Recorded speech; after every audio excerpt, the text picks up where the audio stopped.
Hey guys, it is Modern Craftsman Monday. We have a little bit different format this week. We are recording remotely, so bear with us. Our audio is probably less than ideal, but we have Dovi from Barney and Carey. Last week we talked about having Kevin from Barney and Carey, but just due to the circumstances, we changed it up.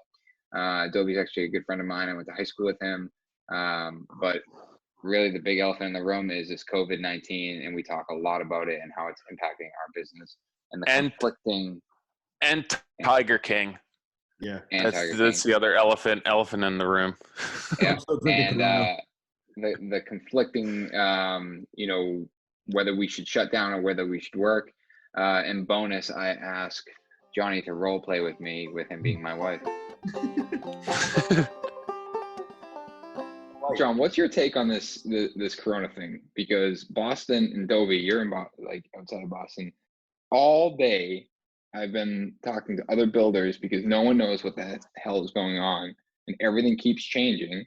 And then the governor just announced that his statement overrules or supersedes what Boston is saying, and that means construction can continue as normal, under obviously being cautious.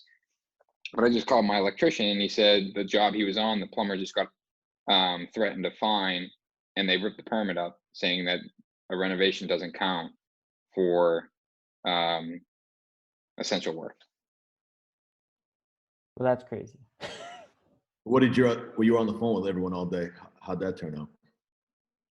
Well, I mean, not all day. I mean, we're all feedback. None of us know. We're all basically asking each other. I mean, I feel like at the end, who gave him a fine? The city. I feel like the city's going to. I mean, even as far as code enforcement, it's all dictated by the cities, how they want to implement code or how they define code. I mean, it's governed by the IBC or whatever, but each city and each municipality is allowed to put their own basically take on how they want to interpret code. So I would imagine if the city's saying you can't work, that you probably have to listen to the city. It's not like you're going to get the governor on the phone. It's understood. The frustrating part is that there's no clear, the city said one thing in their press release, and then Charlie Baker gets on the radio and then says, no, that didn't apply to residential construction. So then everyone was like, in the write-up that he sent on Monday, it's broken out. It even says inspection should happen, but right, that is up to each individual municipality to make it safe and operate. And probably up to the too, right? I mean, there's a parking in Boston right now.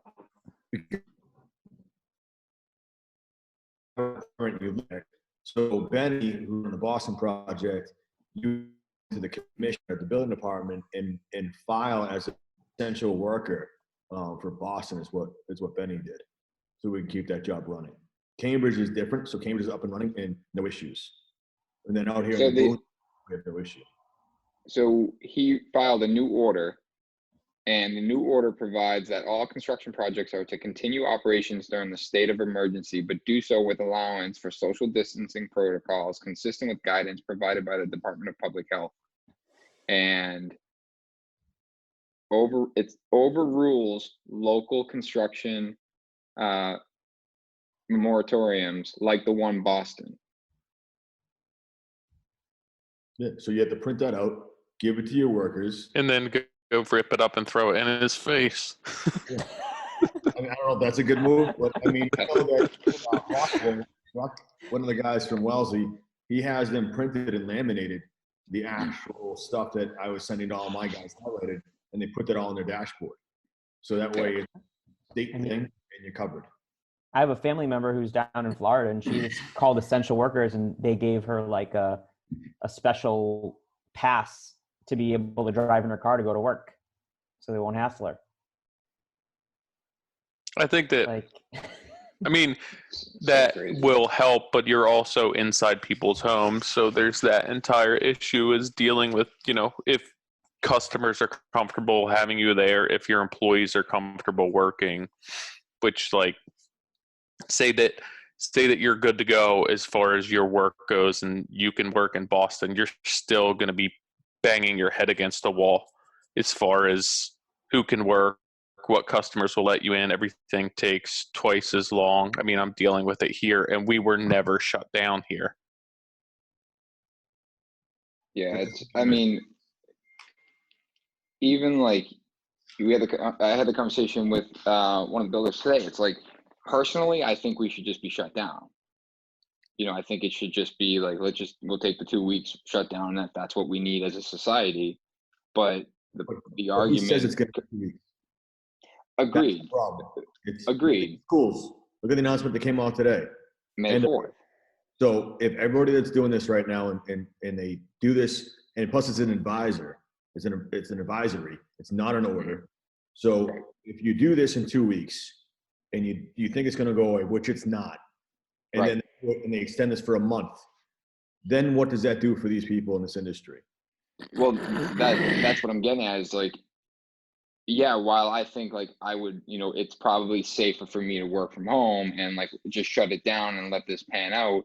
There's 13 of us there's 13 others that rely on me to keep this going, like that financially, like what, like, yeah, okay, we look at it as the human race, right? You want to look at a big picture, like that's a better decision, a safer, more responsible, air quotes, decision. But okay, what about the 13 guys that, the entire industry of construction gets to work, but Nick tells them to go home because Nick thinks that it's the right thing to do, and they're out of a job, and maybe they collect unemployment and get 60% of their check, which doesn't cover their bills, and I put them in a bad spot. That's a bad look. And like John, exactly, like it's probably not going to be 2 weeks. In 2 weeks from today, it's going to be something else. And it's, I'm personally having a hard time where it's like all last night I thought about this. It's like, am I doing the right thing? Am I not? Should I be shutting down? Should I be keeping going? I have guys in the office. I have guys in the shop. I have guys in the field. It's like, we're all taking best practice. And then, people, then like, I think you posted yesterday, it's like, then people are up, my case, saying, you're not doing the right thing. You should be shut down. Like that you're being selfish. It's like, I'm not thinking about myself at all here. I'm really trying to think about all of the guys, all the financial implications that these guys could face if I shut down. And we have clients that are willing to let us work. We have taken precautions to allow it to be safe. They're going to continue to pay, and we're able to continue to bill. So you also have to look at the risk, or not the risk, but like the footprint that you have, or like what you have going on this, to stay open. You're in people's houses, people aren't there. So you're in like your little, like we're all in this little area. Like my guys in my shop, I have 4 guys. We come to work, we go home. We come to work, we go home. We don't interact with the public in the general basis, except for our store, which foot traffic is light at this time. You're going to your job sites, and then they're going home. They're not going out to the bars. They're not going out to restaurants. I think a lot of what that order meant to do was to shut down the things that were interacting with the people, like nail salons, hair salons, stuff that, was not necessarily unnecessary for the fun side of it, but like it didn't. It was excessive. Like it was excessive. It was multiple people. Like Tyler, you went to the grocery store. It's like, and John, you joked that that's where it lives because everyone's going there. Go ahead. Sorry. Well, no, like that's to Dovi's point. It's like limiting. It started with the bars. Right. It started with the bars because it was an excessive. Because of selfie. Because it started with selfie. Because everyone ignored what was going on. It's like the beaches in Florida. Yeah. Right. It's people are ignoring this, and it's happening. I mean, I don't know. I'm sounding very, very angry about this, and I apologize. It's just I don't want to spend any more time thinking about it. It's because no one really knows what's going to happen. If they did, we would have been able to plan ahead of time, especially with the time that China bought for us, and we didn't. So it's a moving target. And if they really wanted to do something and close us down, they would force all the lumber yards and Home Depots to close like they do restaurants, if that's what it's going to be. Because my contact with the amount of people I have is nothing compared to what happens at Home Depot on a daily basis. Yeah, but that's true. But I think that, all they're trying to do at this point is limit the exposure. So Right. there's a lot of industries that have a much higher rate of exposure. I mean, even to think initially it was like, well, they'll, in my area, they said they do inspections in unoccupied homes, and homes where there weren't customers. But for me, like in my situation, we have one family who's there. It's me, my brother. We have 2 subs who are there. We're completely isolated. Think how many more people are in and out of an unoccupied house, like one of your jobs, John, compared to my job. So like, I just feel like they're putting things into place because they think that's the best choice. When I think it comes down to it, you have to be smart and you have to make that decision based on I don't think that it's black and white. I don't think that there's an answer for everyone across the board. And I think that you need to be doing what's right for you, for your employees, for the general public, and for your customers. And I think that you have to kind of take all of that into account if you're allowed to work. If they say you're not allowed to work, obviously don't. I wish that I could shut down because everything's a hassle right now. Like you said, Nick, it would be easier. My issue is that I'm planning for things that either never come to fruition or end up changing 180 degrees. So Friday, I spent my Friday night at the tile wholesaler until 7:00 loading up stuff that I may need because they told me they weren't going to be open Monday. And then Friday night, the governor says that they're not shutting anything down. So then at this point, I'm just doing what's the best for. I'm not exposing myself to massive amounts of people in the public, to my customers. We've had that conversation. My customers want us there right now. We're isolated from the rest of the house. Everyone is comfortable working, whoever's there, and that's just what's right for me right now. But that's not right for everyone. That's not right for you guys. That's just what works for me. I mean, I'm definitely lucky that we're doing new construction for all of our stuff. So there's nobody we're not bringing people into someone's home and that could be affected. And we are keeping our numbers below 10, which is tougher to do. We have a bunch of people that can move around and have freedom, but we are being cognizant of that. And I don't know. I mean, I get that those people have to go home. They go to the grocery store, they pick up materials, they go to their shop, whatever that they have to do. And I'm cognizant of that. I'm not sharing tools with them. We're not hugging it out. I would love to for a lot of the accomplishments we have done, but we are taking precautions. The client walks through, we walk through at a distance. It's the same thing that the guidelines are 10 people or less for gatherings. It's the same thing that in the public. I drive through Wellesley and there's neighbors all together. And I go out of my mind. It's like people have the ability to throw shade on me on Instagram for what I'm doing, making a living, but I feel like there's less impact.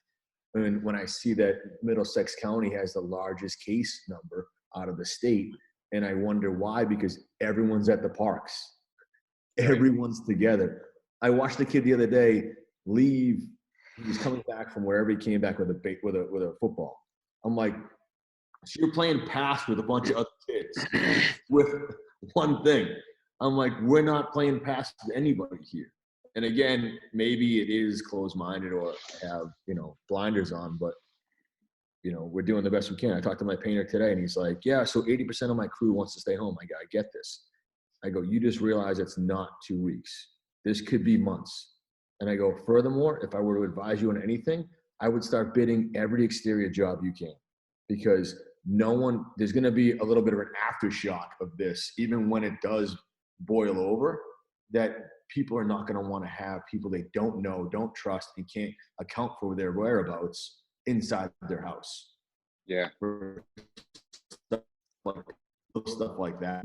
Tyler, you're completely shut off from the family, but it's like, it's gonna be tough. And John, to your point about sending people wanting to go home, I was thinking about that too, that yes, we don't know how long this is going to last, 2 weeks, 4 weeks, 6 weeks, who knows, right?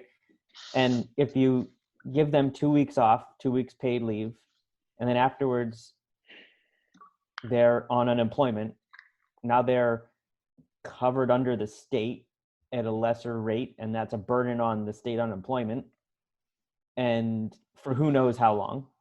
Right. And then who knows if your company is going to be there on the other side of it. And then, or we can keep working and isolating ourselves and keeping everybody employed that we can. And then in 4 weeks when we have to close, and then we have to give them 2 weeks, and then they can be on 6 weeks of unemployment, at least they have more money to have food on the table, or they have more money to pay their bills, and they're in a better spot. Right. And our companies will be there, a higher percentage of them will be there on the other side. I do feel like a lot of this is like people are just taking the time off. I get 2 weeks. I get 2 weeks, and no one can say boo about it. In 2 weeks. I'm not giving my full out crap, but he's like, I'm out for 2 weeks. I'm going to isolate. I go, just explain to me how this works. You get the whole house by yourself regardless. You wear a mask and gloves to do what you do. I don't know what changes in your life. Right. Like, get in your van and go. I respect you, but I'm like, you have the house to yourself. Explain to me what you're coming in contact that going to do your job at my job is going to put you in harm's way. And he goes, you know what? Let me feel this out. I'll be there on Monday. And to a lot of people, it's like, hey, what do you want? Do you like the painter here? I'm like, hey, he's awesome. I go, I got the front porch to paint. Why don't we do that instead of both of them holding the same ladder yesterday? Like, I'm not a dad. Like, if you guys really are scared of this, then you guys should separate and tackle two different things. And I don't want to be the guy over your shoulder going, this doesn't work. And then you go, I'm uncomfortable. You made yourself uncomfortable with the situation you put yourself in. I guess I'm seeing it. I understand everyone's point of view, but the things I can't control and I see aggravate me because I'm not putting more people in jeopardy by what actions I take. And other people are just thinking that they're staying home and not putting someone at risk, and they're putting neighborhoods at risk. Right.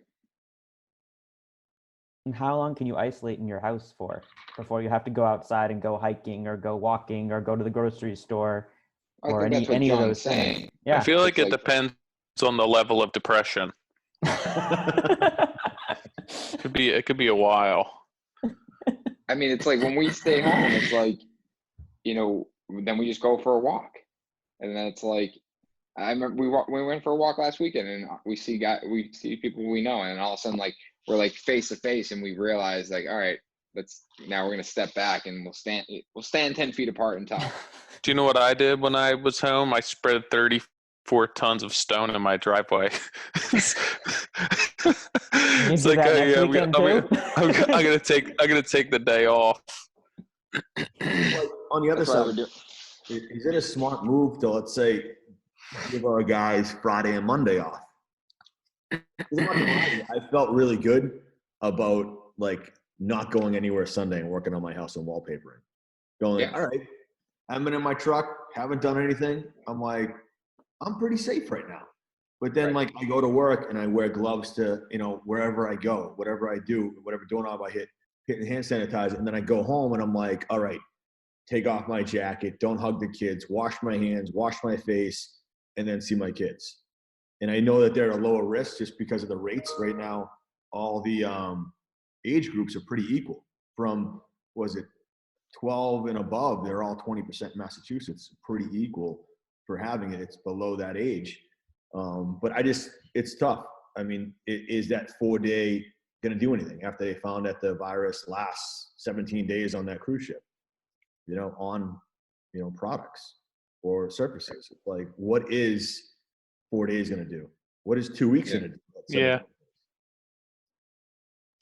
I mean, it's no, I think no matter which decision, and this is why it's so hard, at least to speak personally, it's, if I choose to keep the doors open, these people are mad because we're not doing our part to flatten the curve, or so they think.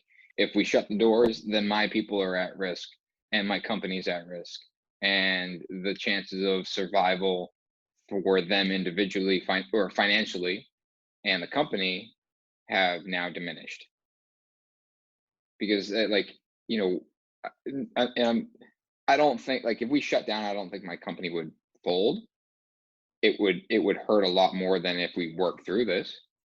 Yeah, I But mean, I think for a lot of companies that that would be the case, is that if they shut down, that's it. They're not coming back online. and then there's the other part of this where, who is it? Sundance Signature Homes, out of North Carolina. Him and I were DMing back and forth, and he was saying that, what did he say? He said, good luck and don't be slow on submitting application for the SBA loan. Be smart, exclamation point. And I'm like, just like a deer in headlights. Like, what am I looking at? Like, what are we doing? And he's just Right. like, yeah, it's, I responded like, you use an SBA loan? And he's like, yeah, absolutely. Why not? He's like, it's you get a loan, 3.75 interest rate for 30 years. This could buffer that. So the other side of this, the way I took that kind of communication was that, yeah, shut down for as long as you need to and take this loan and buffer that. Basically, give yourself your own stimulus package to make sure that you're covering your, and then the only people that can live without you are the jobs that have to be put on pause, which is totally acceptable. Is that a logical option? Yeah, I mean, I talked about this today with my team, and it's like, they're like, you should get that loan. I'm like, I don't want to borrow any more money. That's not what, I don't want to borrow my way out of this. And he's like, And then understood, but why not have it? Have it and don't use it. The rates are stupid low. Take it. If you don't use it, you don't use it. And I'm like, and John had the same reaction. It's like, I don't know if my decision for not borrowing it makes sense or not, or am I just being stubborn? it's tough. I mean, I don't know. I honestly, I work all day and I feel comfortable with the decisions I make. Then I go home and read a bunch of stuff, and I text Benny at like 1 a.m. and go, should we shut down tomorrow? And thank God he's sleeping. So then he doesn't respond. And then the next morning we all reboot again. Yeah. Literally, this is how it is. It's the same exact thing, dude. I'm not like, that's why I wasn't doing stories today or like this week. It's like, you dealt with it. I don't want to deal with it because I believe what I'm doing is right. I just feel like nothing's clear. So I knew what was clear to me, and I wanted to bring that to anybody that wanted to have some clarification on what they were doing. Because yeah, you can go somewhere and not know. Or like so many people that we've talked to that are subs saw Governor Baker's info and was like, we're done for 2 weeks. And then they're thinking, hey, there's a whatever $1 trillion stimulus package coming our way that's going to give us checks. So this is a vacation that we'll get paid for. We're doing the right thing and we'll be safe. And that's the sucky part, because they take, like, the people that are taking advantage of that are ruining it. But I don't know if that's right or wrong. It's fair. We won't know until this is over. And it's like, I'm not going to shut down my Carlisle job. There's 2 excavators on site. Those guys will high five with a bucket before they get out of the truck. It's like, what are we going to do? And having a loan, I've also DM'd with guys that haven't hit their state yet. And they're like, you know what? I'm billing out. I'm billing early for all my stuff. So they're basically taking the loan from that project. I go, that's not the move. Like, I have profit banked. Yeah, that was profit that Ben and I wanted to use for an income property or whatever, but that's money that's now in the slush fund that we can then use if needed. Like, if you shut down for 2 weeks, you pay those people for 2 weeks. That's money you earned weeks prior to that. So those 2 weeks now haven't worked. The next 2 weeks that you're out, if it's 4 weeks, where does that money come from? And then the shrapnel after that. You have to cover a month or more And that's a lot. Like if they shut us down for a month, do you kill your insurance for that month and not pay that? Like there's so many things to think about where it's a cloudy decision you make on what you have to get done, how productive you are, to are you making the right call every hour? Dovi, your team, so we talked a couple days ago, your team, like there's older guys in your team. Yeah. That are more susceptible to this. So what's different? Like how are you approaching this? Are they older than John or not that old? Older than John. I have. They are old, huh? They are old. I have one guy who was on a submarine in the Navy back in, I don't know, a long time ago. He's over 65. I have two people over 65. One of my partners is in his 70s, who you're going to meet. And then my former shop teacher, who just retired. Which one? Joe Mark. Retired from He's you or working? retired from shop?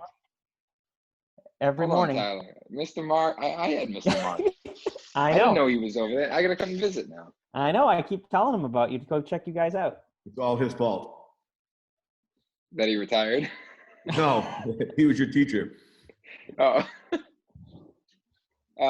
So what are you doing then? Because your company's set up different. You're a lumber yard distribution, cabinet fabrication. So the way I have it, the way I figured it is we're supporting the way I think about it is we're supporting the construction industry. We're supporting all the people who are at home doing all their home projects now that they're sitting at home. We also support the restoration industry for disaster restoration, because we do water, fire damage for kitchens that get water damaged. But anybody who wanted to go home can go home. My guys are very part-time. This is like supplements their Social Security benefits. It's really just a place to go. My finisher, who's older, he was doing it out of his house, and then he came to work part-time for us in the finishing booth. And he said first Monday, like when everything kind of hit the fan on Monday, like 2 weeks ago or a week and a half ago, he came in one day, he was wearing like masks and gloves. And then after that, he was like, I really don't want to be here. I don't want to get anybody sick. I don't want to get sick. And then 2 days later, he was like, I need to come back in. I think say it's positive. I was like, oh yeah. So, we worked it out. So he's here Saturday and Sunday. He has the run of the place. We close the store on Saturdays now. We used to be open Saturday. So we close the store on Saturday, and he can do all the finishing on Saturday and Sunday. Nobody else is allowed in the shop. He can do his own thing. He's wearing a respirator, gloves anyways, so he's not going to be touching anything. Everything's disinfected. That's how we handled it in the shop. I mean, everybody else has the option if they're not comfortable. I mean, we run on. Yes, people are here all at the same time, but for the most part, it's very staggered. I have people that come in, work from noon to 8, or from 7 to 12, or in retail, we have somebody who was working the morning shift for a few hours a day, and we just decided to start, end early. And I have one person now working who's a lot younger, who also went to Southeastern, a student of Joe Marks, which is kind of funny. And he, works from 7 to 3:30, or 7:30 to 3:30. And now we just have one person who's young, who's disinfecting after every customer. And that's how we handle it. We stopped allowing people in the shop who are not employees, like for tours. But Nick, you should do tours of your shop. You probably make some loot. Not now. I mean, it would cost me more money in sanitization Position? No, that's not how you say that, is it? Whatever. I mean you have a big space, so everyone's Yes. obviously spread out. Yep. And I think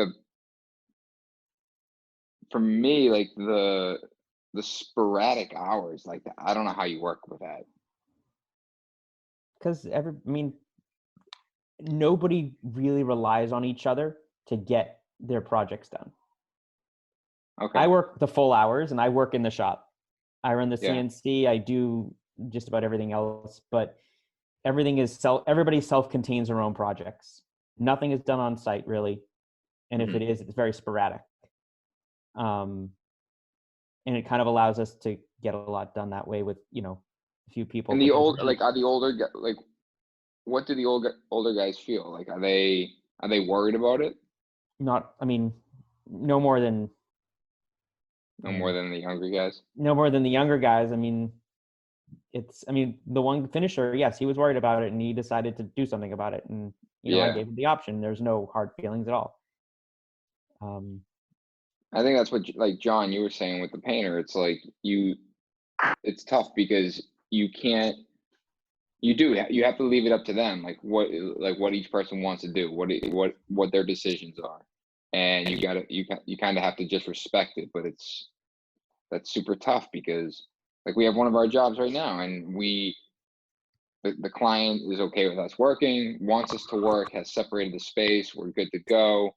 And, we're like, all right, we got this. We're going to get this project rolling. We're going to get this as far as we can. Electrician, not working. We need the electrician there. And it's like, you can't be mad. Like he called and he said, are we going to hold up your job? Like, do you need us there? And I said, that's a tough call. Honestly, yeah. Like, yes, we do. Like you are up next and we need you to finish the job so we can keep the job moving. But I'm not going to be the guy that says you need to work when people's health is at risk. He's like, all right. And I was like, not really what I wanted you to say, but okay, like understood. Like I think the biggest thing here is like, in the word keeps being used, is the uncertainty, right? Like we can't plan for any of this, whether our guys want to work, whether our subcontractors want to work, whether the city's going to allow it or they're going to fine us. When is it going to end? When is it like, when do we see? John, you brought up the fact of ordering material, the ripple effect. I had a conversation the other day about how this isn't an issue right now, but 3-6 months from now, when we go to order walnut plywood, it's probably not going to be around. We talked about this when. So I got a lift sitting in my shop right now for you. Right. That's what the issue with China was, is like adhesives, all that stuff was going to hit the market harder there. But now it's like, I'm ordering everything that's available on the shelf. Like Kohler finishes, that's what we've been using on some of our specs. I'm ordering that for all 4 products we have because they're going to run through everything on the shelf, and then anything has to get brought in, you're screwed. Right. We're ordering all the windows for all of our projects. I talked to all the designers to get every single fixture ordered, everything possible. We try to literally remanage it. Honestly, I thought about this the other day, this is phenomenal for people that suck at managing projects in this industry, because it's forcing you to think ahead. It's making you plan beyond your day-to-day to be like, all right, what are lead items? I didn't know what those were. Yeah, think about it now when they're not available. And if you think sitting at home right now is okay because it's all going to work out and you're doing the safe thing, you have to plan. Otherwise, the ripple effect and the backlog that's going to happen after this. It's even like my plumber. I called him like, hey, we're doing this. I'm looking at a faucet that needs to go in right now, sitting right there. And he goes, yeah, we're done till 7th. I go, so when the 6th comes around and I call you, where am I on the list right now? I want to know that I have the 7th, 8th, up to the 15th to hit, our farmhouse build, our Suffolk, our Cliff. That's what has to happen, because I have to give people updates that, banks need to know when the closing date is extended to, or people want to sell their house so they can move in this house. People want to move into this house and they have movers coming. How do you set all that up beyond the inspections? I mean, most inspection departments are closed in our area. So if you need, are they 100% closed, or are they You can submit right now. You can submit for permits for the people I've been talking with, the 4 or 5 towns. You could submit for permits, and they're looking those over digitally. But I have not gotten word from any inspectors that they'll do an on-site inspection yet. Mm-hmm. But I heard that's going to change next week because they were supposed to reopen the 7th, the first time around. So I just don't know where that's going to fall because now they just extended the schools to the end of the month. They closed the township that I'm working in, the inspection officer. That's what they put on their website, and then you can send them an email, and they'll do it case by case as far as getting your jobs inspected. My plumber's on the job doing a rough-in. He told me he had a job on the other side of town where they didn't even walk the job. They basically had all the contractors waive all the liability from the township, that basically everything's up to par, which I think is somewhat crazy because now that basically the city has, not that the city really, I feel like they weaseled their way out of any liability in general. But why are you even scheduling inspections at that point if you're not going to walk the job and you're just basically having everyone sign a waiver? It's like FaceTime inspections that people have been posting about. Yeah. Like, what are you catching on that? Yeah, exactly. What town's gonna accept liability because you did a FaceTime interview or whatever it is? I sound really old with that comment. He's on the Facebook. I mean, that's the craziest thing. It's, and that's, they're putting all this construction back into place, and then, the inspections. I think it was Steve Basic posted something yesterday about, or I think Howell, one of his builders, posted something about how they had to build a staircase up into the window of the second floor that they were renovating because the inspector would not walk through a habited space. Yeah.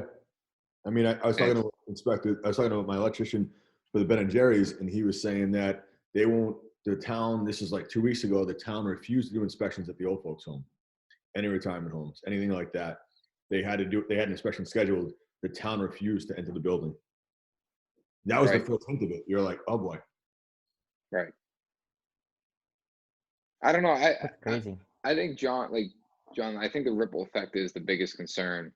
And I think the biggest thing that people are underestimating, because you're buying all the stuff for the 4 projects that you have going on.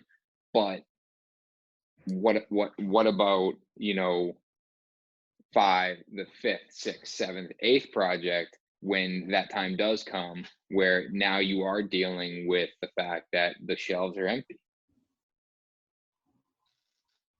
My wife just told me that India closed down as a nation for 21 days, and there's a lot of production for stuff in India that you don't realize.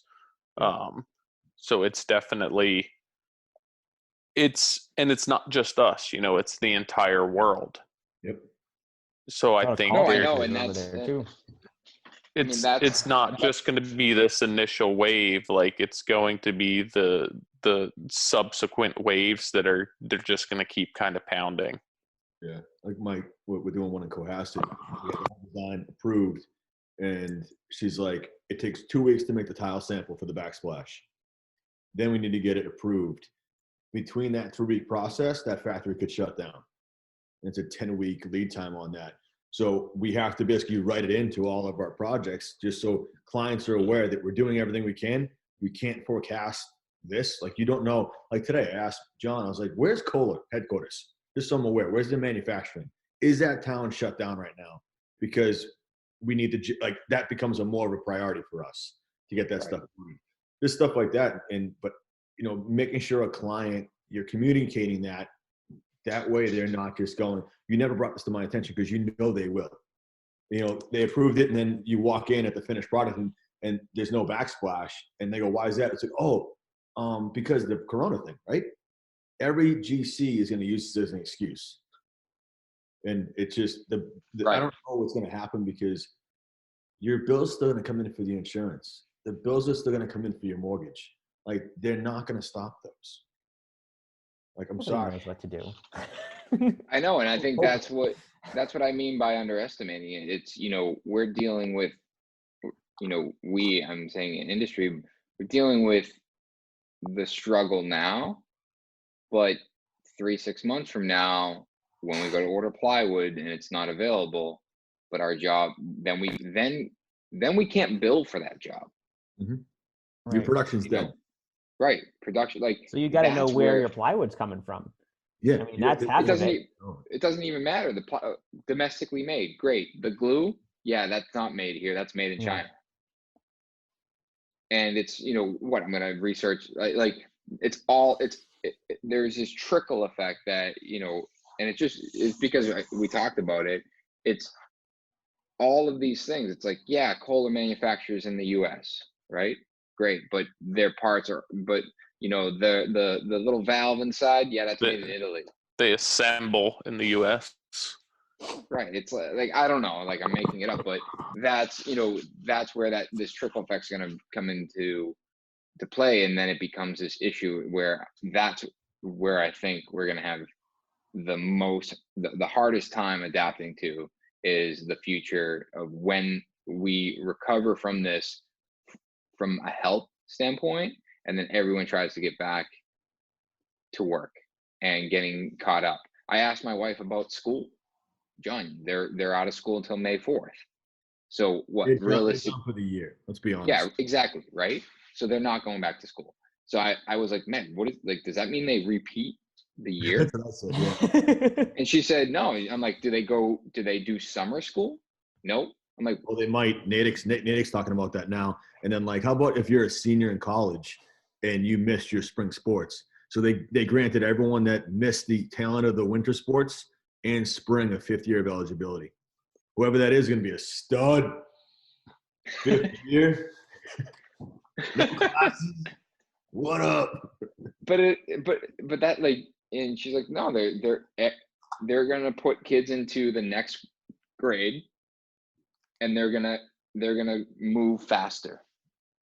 And I hear that, I'm like, okay, that makes sense. So let's spread that out across the entire humanity. So we just roll in the same boat. Right. Like, well, and that's what I said earlier. It's like, everyone is in the same boat. Everyone is getting, there are people out there that are wealthy that are not impacted by this, right? So there's people that lost 50% of their portfolio. Sure. There's some that are not. And then there's some that are, this could kill them. And that there's some that are going to struggle through it. Like, everyone is getting a reset back, and let's call it back to zero. And whatever that zero means is whether it's $0 in the bank or $1 million in the bank versus, $10 million in the bank. There's this this global reset. But next year, when we roll into school and all of humanity has to basically spend that year getting back up to speed, catching up for everything they missed in spring of 2020, summer of 2020. I mean, there's people trying to think up plans right now. I don't even know if that's set in stone, Right. I think we can only focus on, the immediate bubble that we can control. And my biggest thing is let's say this happens in spring and it works. What's my landscaper going to do? I talked to him today. I was like, hey, let's do all the hardscapes. You're working in a Bobcat. Let's just bang this out. You guys get gloves on anyways. He's like, yeah, let's do it. Calls me today. He goes, Sam White just shut down. I can't get loan. Man, because I don't want to call him in a month when everything's budding and everyone wants their stuff done. Right. So I think the other side of it is I'm excited for my, working through this, but I remember I walked into my Clip Estate build. We have 2 carpenters there. They have the whole place themselves. And they're like, they came up to me. I was dropping off wood grills, and he came up, the older guy, and he goes, hey, just want to say thank you for staying open because I need the money. I want to keep going because a lot of these guys that do this, some of the painters that are actually painting, the trim guys that are actually putting in nails, they're living week to week. Right. I'm not saying it's the right thing, but it's reality. So if we shut down for 2 weeks, I think there's a lot of the workforce that might disappear. Not just retire, but they might go back to wherever their homeland is. And then beyond that, this is where we lose that generation of craftsmen that are above us that to learn from. They're not going to go through this fight again. Right. That's what scares me. Yeah. What's the biggest component of your business, Dovi? Like you guys, and millwork, fabrication and distribution, fabrication for like other contractors. Yeah, mostly for other contractors, commercial, residential. It's all Nick, actually. It's mostly just Nick. Yeah. What you see on the Instagram stories is really all we do. I'm just trying to make his CNC blow up. We put Blue Board on it, it survived. We put Weedy on it, it survived. Yeah, and then somebody else, one of your other gut buddies came. Yeah, I texted him right after you told me that Joe stopped by. Cut Blue Board. So basically, you have contractors coming to you who want cabinets or trim produced, and that's what you're doing? Or stair treads or moldings. I mean, we got a William Hussey molder, so we do, with hundreds and hundreds of knives. So we do moldings for people we've serviced since, the 70s who have been coming to us. So most of your work is not necessarily walk-in work. Like you shutting down your storefront isn't a huge hit to your business. Because we would just say it's open by appointment. Yeah. And people would call us and say, I'm bringing down something, or I have something I need to duplicate, or, can I buy a piece of cherry? And we would still sell it to them. But so at this point, you're heavily dependent upon work continuing throughout your area, because if contractors can't work right now, they're not ordering material. Most contractors probably, even so, without getting into what I'm doing, I think that a lot of contractors don't have the capital to be putting material on the ground right now if they're not ready for it. So you would probably be out of a lot of business in that sense. We're also small. I mean, we call ourselves a specialty lumber yard, where we're not, we don't do framing lumber. We don't do really anything to build it's all trim, hardwood plywoods, in the rough and finished. And that's mostly what we have. It's not anything to, let's say, frame a house or, huge amounts of stuff. Are you selling that stuff just because your customers are wanting that, and it kind of goes hand in hand with your, fabrication at that point? Yep. And it's a niche that we found for us. Okay. Yep. We're trying not to compete with, the other big lumber yards in the area. We use them as resources and refer people out to them, and they refer people back to us. And we get a lot of, people on either side of that. And we also, with our CNC, we get other lumber yards send people with big slabs to us to mill them on our CNC, or to finish them or plane them or sand them or turn them into a bar top or a tabletop. Is this your first CNC? Yeah. Well, I guess second. I had a little 12-inch by 12-inch one back when I was doing it in my parents' garage. And so there's a ton of different entry points for CNCs, right? But where would you say that yours fall? Because I know that people can spend hundreds of thousands of dollars on a CNC, or you could break into that at a lower point of entry. I broke into it when I moved into my first shop in 2013 in the old Barney and Carey in Sharon, Mass. I rented from the lumber yard, my old company. And I bought a small CNC for about $35K or $40K, and it was an upgradable thing. So as I did more business with it, I added more things to it, and now it's about a $65,000 to $75,000 machine.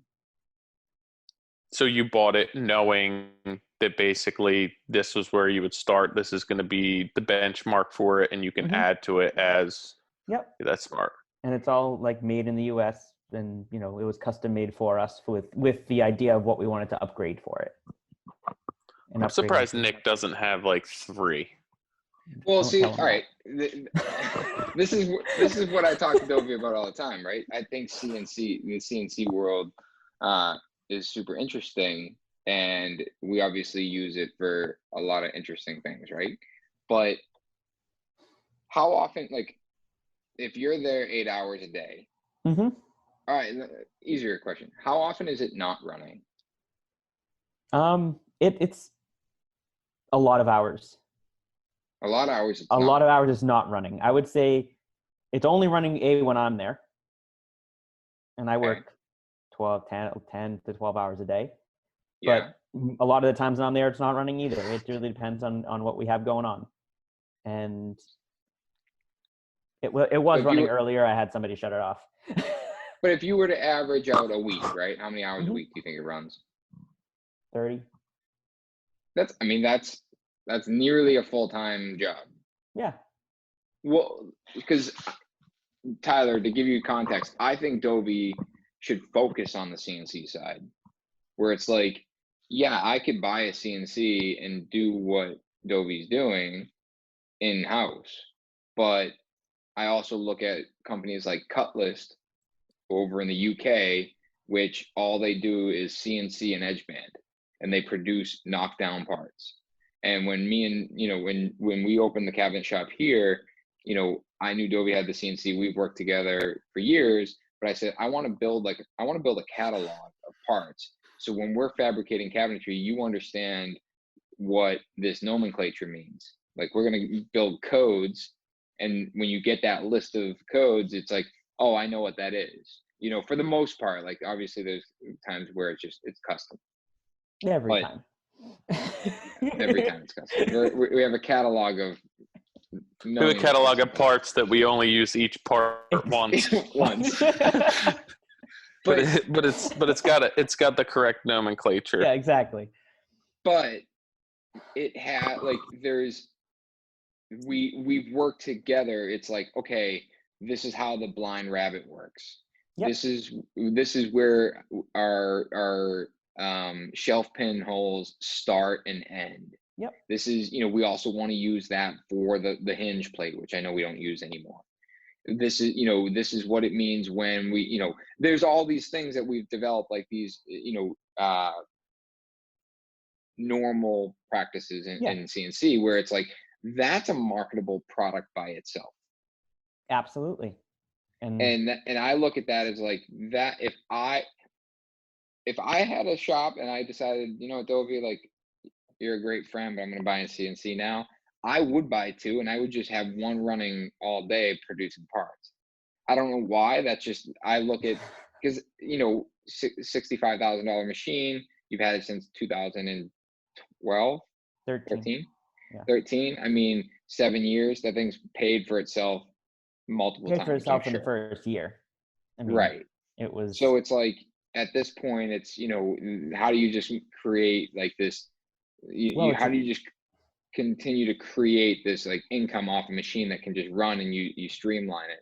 But, the argument can be like, John, we've talked about CNC work and stuff like that, and if Ken was here, he would argue too. It's like, you are pulling some of the handwork, the craftsmanship out of it, where I look at it as I'm pulling the monotonous work out of cabinet making, where it's like, yeah, like a box is a box. Let's get that done on a machine, and let's focus on the face frames and the woodworking. Yeah, and I think for 90% of the industry, that's good enough. I think to Ken's point, it's choosing certain pieces of plywood or veneers to kind of lay out a cabinet that way. But I think for the majority of work, cabinet boxes that were to be getting CNC, that's not necessary. I mean, for us, it's like, you go. Go ahead. No, go ahead. I'd say for us, we use it as a tool, just like you guys use the table saw, just like we use the table saw too, but just like you really use anything. And part of it not running all the time is that what we end up doing with it and how we market it is basically we're willing to do anything which the other shops aren't touching. And that's what I find with a lot of these big shops that have them, is all they're doing is cabinet boxes. And somebody can't come to us and say, I want this shaped table, or I want these templates made up, and nobody with a CNC would touch that. And we're coming in here in this niche market, not competing with these other shops, not doing, nobody. I feel like the custom stuff that you do, a lot of shops would look at that and say, I can't put the time or energy into it because I have to keep my machine running all the time. Whereas I'm saying, let's figure it out. Let's do it. I want to do this, and we'll figure out how to do it. And if it means, if it means the machine's going to be off while we're trying to figure it out, or if it means that it's going to take time, I don't have, a million other cabinets willing to go in there to pay for it, to pay for the overhead. You basically bought a machine to allow people to come to you and say, hey, I want this cut on a CNC. Yeah. Whatever it is. Just like you came with your AZEC or your plastic PVC boat kitchen. Yeah. How booked up is this thing? You booked into a month, 2 months, tomorrow. 6 months? Tomorrow. Okay. Tomorrow.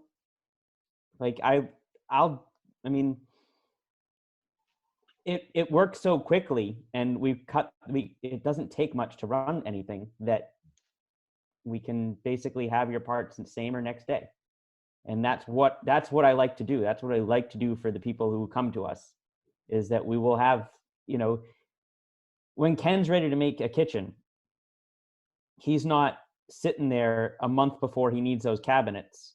Sometimes he is, but could be.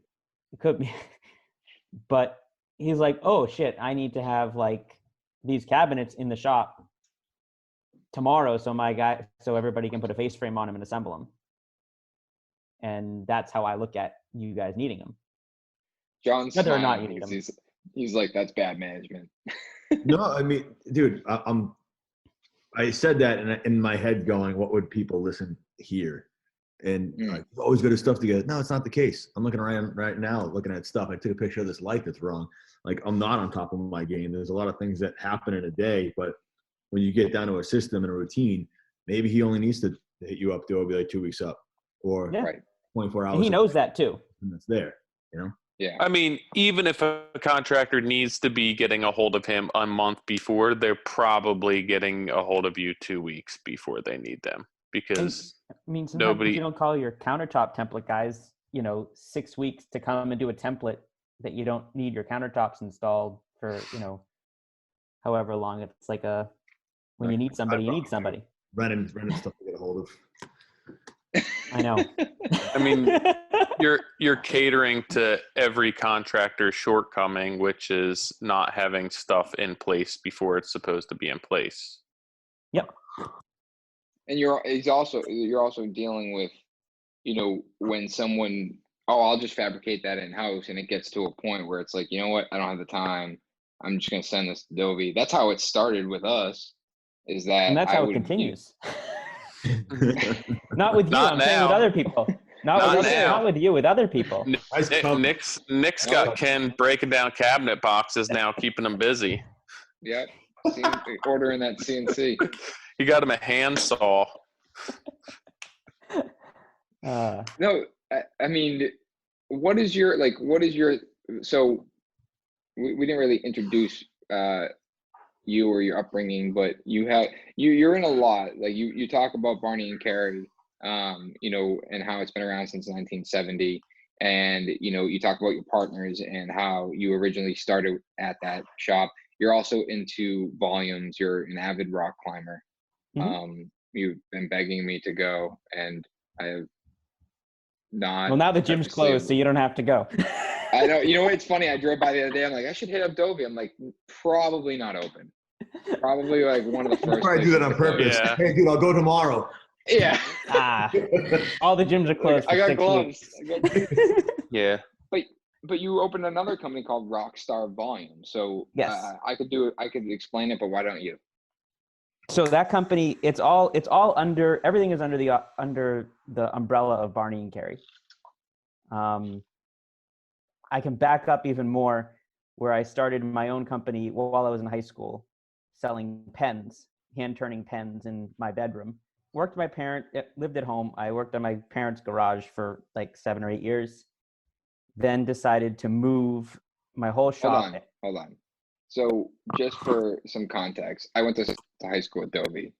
And in high school, I don't know if he knew, but there was definitely a little bit of a competitiveness between the two of us. Mm-hmm, I knew. And every time he walked into my class to sell the teacher a $40 pen, I'd be pissed. Like, I was like, well, you this were kid selling didn't a $600 shed. I got in trouble for that. I got in trouble for soliciting my work at high school, and this kid's selling $40 pens in my math class. So now you can proceed. Okay. So I did that. We're gonna get a lot of flack for badgering you and whatever else. I was expecting it. It's cool. Rudy said something about, I forget what he said, that we just obliterate people, but it's all in good. You're good. Good hearts. Where was I? Heart symbol? Yeah. What's my new thing? Hands? I wish I never saw that. John, if you put yours up to your left, Tyler's gonna do it. So actually, Nick, you're below me, and yeah, you switched at some point. I'm up top. Yeah, I'm up top with John. I'm above you there, Tyler. Yeah, I think it's, I don't know, it's switched all up. Well, apparently we're all different, so I'm on the top right. All right, so sorry. Yeah, so I rented from Kevin, who's my now partner. I went into business with a friend of mine, a contractor who I was working with. We started a company called DBI Woodworks and did that for 3 years. We worked together. Why'd you need a partner? I just didn't want to do it by myself anymore. Mm-hmm. I did it by myself, for myself, as a self-performer. I worked with him for a while, learned a lot about the construction industry, trim carpentry. I was mainly just a cabinet maker, furniture before that and finisher. And I kind of wanted to learn more. I didn't go to college or anything. I was just right out of high school. I was like running a business in high school. I'd used the shop as my own personal shop sometimes for clients. They definitely got yelled at for a couple of times, but So what did this kid bring to the table that you needed besides just a buddy? Clients. It was clients. Yeah. He was older too. It was somebody that was a friend, and I've been working with him for a few years already. Like, we would team up on projects in our own businesses. And it just seemed like the right thing to do. I was moving my shop out of my house. He was moving his shop. So we kind of merged everything together, started a new company. I began renting from Barney and Carey Lumber, which was in Sharon. And then 3 years into that, my partner said, I'm selling the building. And my landlord, Kevin, he said, I'm selling the building. Do you have any interest in, owning a part of the company? Barney and Carey. Barney and Carey. He's selling the building, find somewhere to go, figure something out. You went over the top and bought the whole thing. I could have. Yeah. I couldn't have. Those pens paid off, Tyler. Who's got the police running around? Me. Oh. Main road.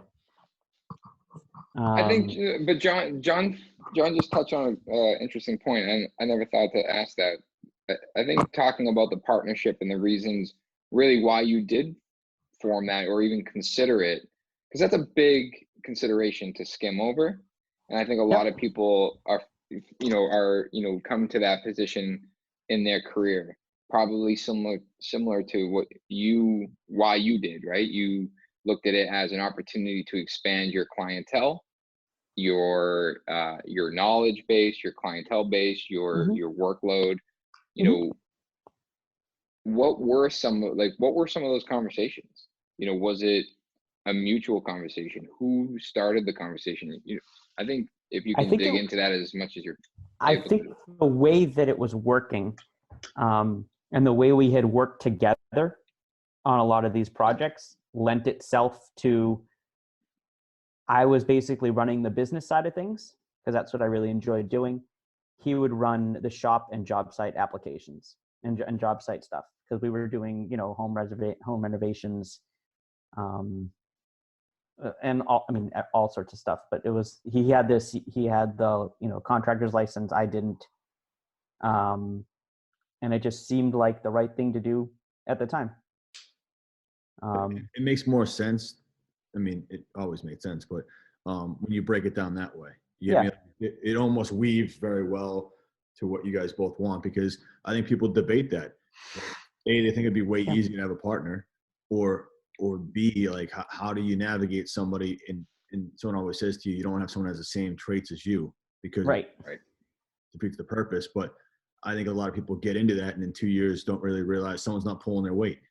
I remember my first partner I had, he would work 8 to 3 every day. 8 to 3 doesn't cut it. I mean, it does in a lot of areas, but like when I'm more of a, hey, if there's walls to be stood, let's frame them all out the day before so we can stand them up easy the next day. If that means we go to sunset, we go to sunset. But every holiday was off. Like it wasn't and I did all the business end of it. So it was like, I look back at that partnership and that was a failed partnership, not a failed business, but it wasn't a mutual beneficial. So you saying that you're a good friend and it worked, and it sounded like I was digging into you, but it's more like people on the other end of this, podcast. Exactly. Hey, so we each complimented our own things. I did not like working on the job site. I did not enjoy, or not that I didn't enjoy, he was a much better carpenter, much better as a contractor, not as much in the business side of things. That's what I was doing. That's what I wanted. I wanted to grow the business. I wanted to take on employees. And we kind of used each other for our strengths. Yeah. So you got confidence. Through it. Yeah. And vice versa. He was not necessarily the person, he was not necessarily a great business person, but we complemented each other in those senses. And then we grew it pretty big. I mean, I doubled, tripled my income while we were partners. And then we decided to, we both decided to merge into this new company now, Barney and Carey.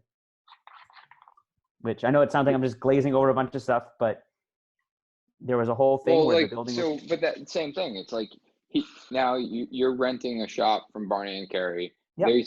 They sell the building. They're looking for a new place. It was one guy. So it was one guy, Barney. It was Kevin, my partner, currently my partner now. Now he approaches you about a partnership. Yep. What's that conversation? Because in just looking into the future, last week's episode we talked about we were going to have Kevin on this week's episode. Yep. Obviously, with everything going on with COVID, we decided to reschedule it. Kevin wants to do this in person. He's got some crazy stories. He bought me steak and eggs for breakfast and told me some of them and said he'd save the rest for the podcast. So we're going to have him on, which will be great to get his side. But what's your side? I think it'd be really cool to see. So he was my first employer. I will also say that when I was 14 or 15 in high school, Mr. Joe Mark, he also worked there at the time and on Saturdays. And he said, this kid's going to be, you want to go work in the lumberyard. And I worked in the lumberyard and after school every day. So we became, we knew each other, became close. We were good friends. And I used them for all my materials that I needed to, and when I was in the area. And he knew me from, when I was a kid, young kid, all from the same town. And when he had been working on this deal to sell the building for years, and it had to do with permitting and turning it into condos, knocking the whole thing down, turning it into condos. And finally, when it became to fruition, he was ready to sell the business, or not sell the business, to just close up the business. And now I have two partners now. I have Kevin and I have Ben. They've been partners for a while on other properties. They have an industrial park that they own. And he came in and we basically, he wanted to close it. I've always wanted to own a lumber yard. I've always wanted to sell lumber. Dude, where'd that come from? I don't know. Yeah. Like paper route? Like Kinda. Lumber. I always liked selling things. When I was at, like, I don't know, 7, I had a yard sale and sold all my parents' stuff. It was like that. I'd sell Pokemon cards on the side of the street. Like that was just what, like with and lemonade too. So you get everybody. What's up, Gary? It was like, it was just my thing. I when I was living at my folks' house, I had I took their garage over and had So like you sold all store your hours. stuff, like appliances. Like, what'd you sell? Like, did they come home to nothing? TVs, couch, Toys, my siblings' toys, and everything from the attic. And you like this teddy? $5. You want? Exactly. So That's what I like to Keenan do. wanted to, when he sold the building, he wanted to sell the company, close the Or company, close it down. and he approached and were you the one that said no, let's keep it open? I was like, I could buy it, or I could I don't remember exactly how it happened. It was like there were times when I would just go up there and he'd ask me to watch the store, because I was just working downstairs or whatever, and I don't know who said it first. I probably both kind of thought about it at the same time. I know Ben says, what about Dovi downstairs? Maybe he'd be interested in going in on this partnership. So it became the three of us plus my other partner from the DBI Woodworks. And me, Ben, and Kevin bought the building that we're in through a long process. And maybe we'll go into that later. But we bought this 4-story mill building in Avon and moved our entire operation over here. Did all the work ourselves to set it up, gutted this whole building, and I mean, you name it, just made it work for us. But okay, hold on. So you evaluated this deal, or you just figured, you know what? It's like buying a set of baseball cards. I'll just buy a building. Like, did you have a house? What he wants to say is, what were the numbers? Like, where did you get the equity? It was too hard to walk away from. Like, explain to me. Like, what's that mean? Yeah. Like, I mean, without going into the numbers, I mean, I walk by a lot of buildings. I don't buy them. So we were looking for a building. We were looking for a place to have our operations because the building we were in was coming down in May. So we needed a place to go. We had a couple of buildings that we looked at. My partner, Ben, who's in the real estate. How old are you at this point in life? 29. You sold a lot of pens. You saved every penny, and then you poured it into a building. Explain to me how you got equity to do that. Lived at my folks' house, working out of my house for a long time. Saved, And then it was an investment between the three of us. Put money into the building. You bought it, and you had enough money to then pour it into the building. I'm not tearing you apart. No. I'm just trying to make sure I'm saying how it happened. We, got a loan and put a certain amount of money into the, to do all the build out, and just got a mortgage to buy this building. Equal shares of money, like everyone put in 10 grand or whatever it was. Exactly. So I think furthermore, like, you're moving an operation, you're buying a building. You say it was too good to walk away. So obviously, like, there was some valuation to that building, and they were selling it under because it needed work. It needed a lot of work. Yeah. So you guys looked at it, said, we can put in sweat equity here and build this building and move our operation. And it had tenants.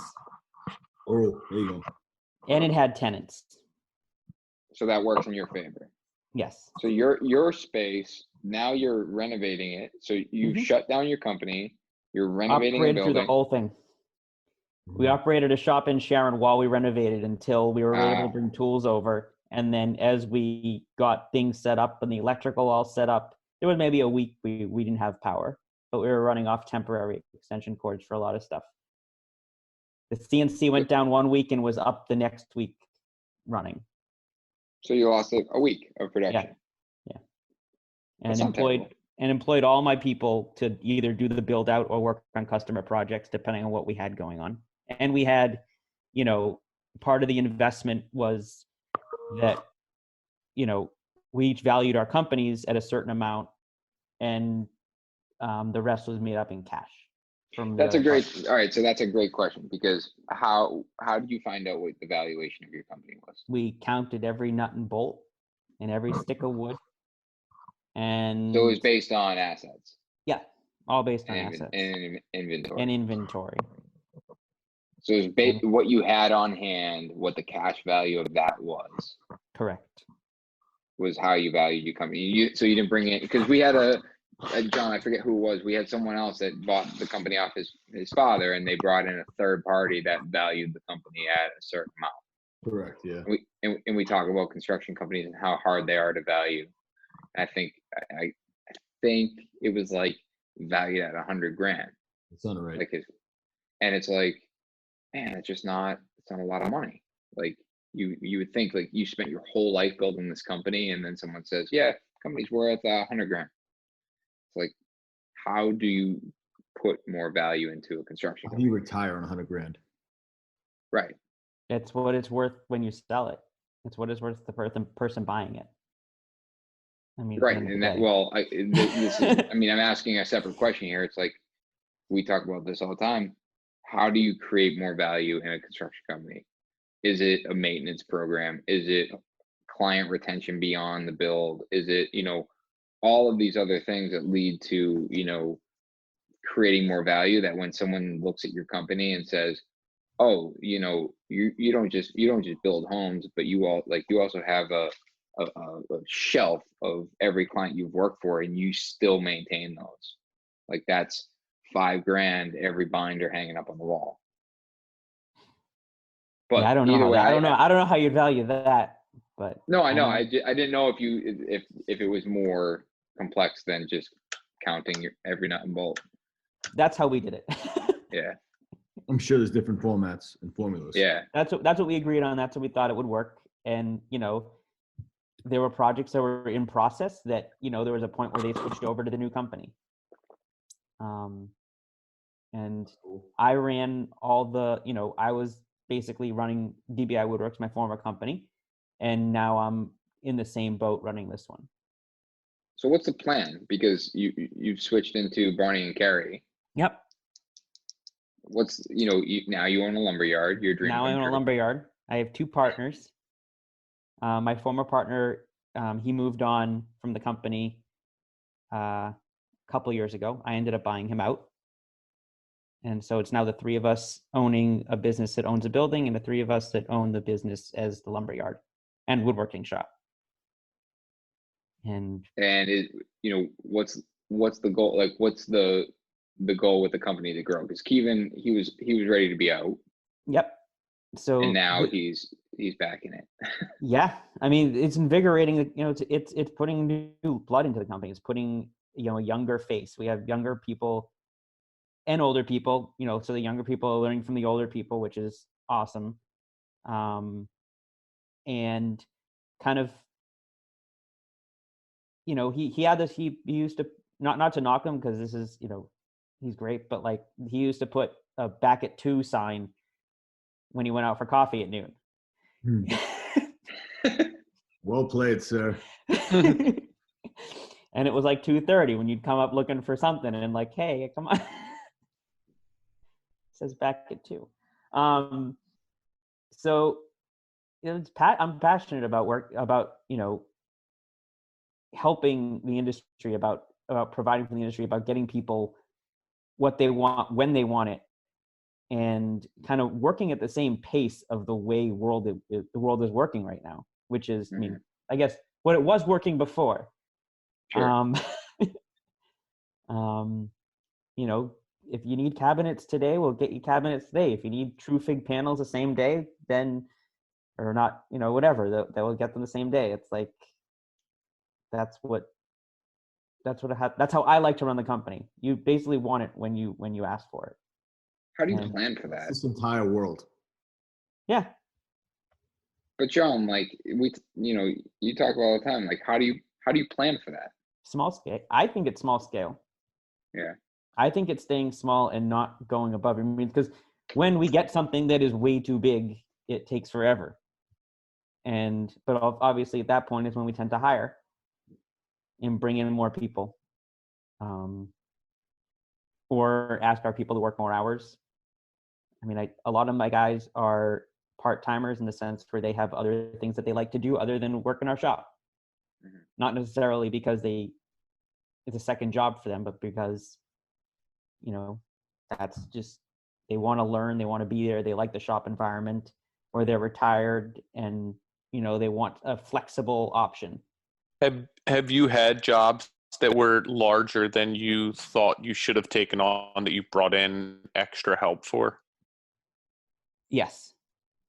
And So, how was that as profitable for you? Did you find that it was, how did that look?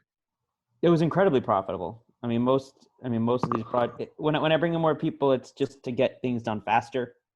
I mean, the time that I estimated everything was going to take is still there. It's just, I have a tight deadline that I need to make and I need people to do it. And, you know, that's usually where I'm able to break a new person in, is when I have so much work to do that, you know, they do the work and they're oversighted by the people who are there for longer. And then they find their niche and what they're good at, and they take on a whole other operation that we make, or I create a job for them, or I create a new process or a new thing that we do to keep them busy. And it's not necessarily temporary work at that point, or are you just bringing people on to kind of get through that? It's committing to, like, it when I have a big project in here that's way bigger than, 2 or 3 or 4 people can handle, I use that as an opportunity to bring somebody new and to teach them. And then hold on to them at that point. Then hold on to them. Yeah. Okay. So I was going to say, if it's extremely profitable to be hitting that workload and you're able to do that and keep the same consistency, why wouldn't you just kind of stay with that? But it seems like you're using that as an excuse to grow a little bit. Yep. Every project we grow with. I mean, now is an exception, but even so, like, I'm finding new ways to keep my people busy every day. But your end goal is not necessarily to get so big that you have to change and you can't have that quick turnaround. You kind of want to stay in this smaller market. Definitely a smaller market, but more volume. Where we do have, something always going on, or a few things always going on in the background of the day, like of needing cabinet turned around in a day, or needing molding turned around in a few days. And also trying to create products that we can keep in stock to ship. And that's where Nick was talking about with my climbing stuff. We started a company a few years ago I'm a rock climber, and we build products that bolt to climbing walls, and then also rock climbing training products out of wood. And right now, where all the climbing gyms are closed, we have a big boom for them, and we created a few new products that people are buying so that they can basically rock climb at home, or stay as strong when they are at home. And it's keeping a couple of my people busy to make. So these stuff. volumes, like you said, these volumes, they bolt to these. You're in all the rock climbing gyms around here, like these products are. Yep. Not all from me, but from many other companies. We're one of the few in the US that make them, but they come from all over the world. And it obviously came from, like, being a hobby of yours as a rock climber. Hey, I can make that.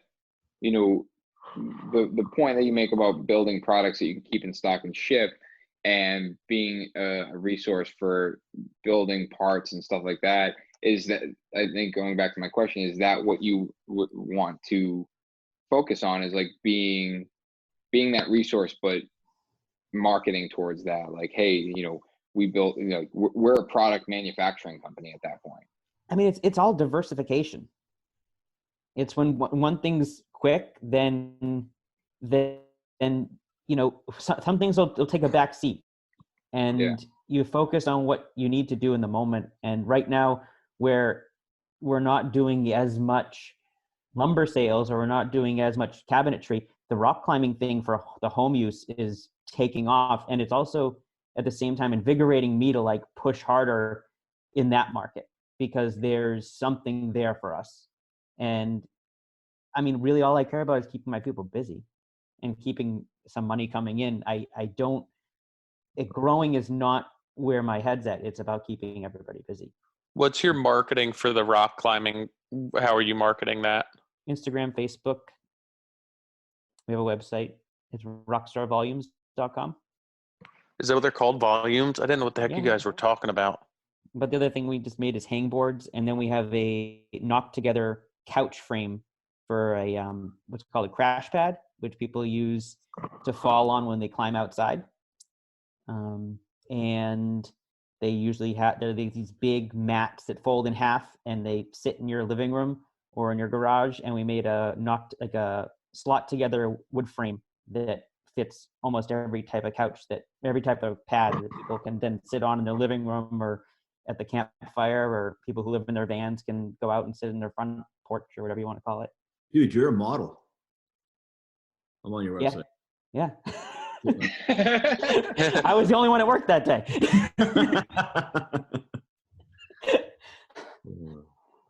Trying to find it. Where are you finding the modeling pictures? It's on the front page. Right on the front page. Yeah. Rockstarvolumes.com. Oh, okay. I see it. Okay.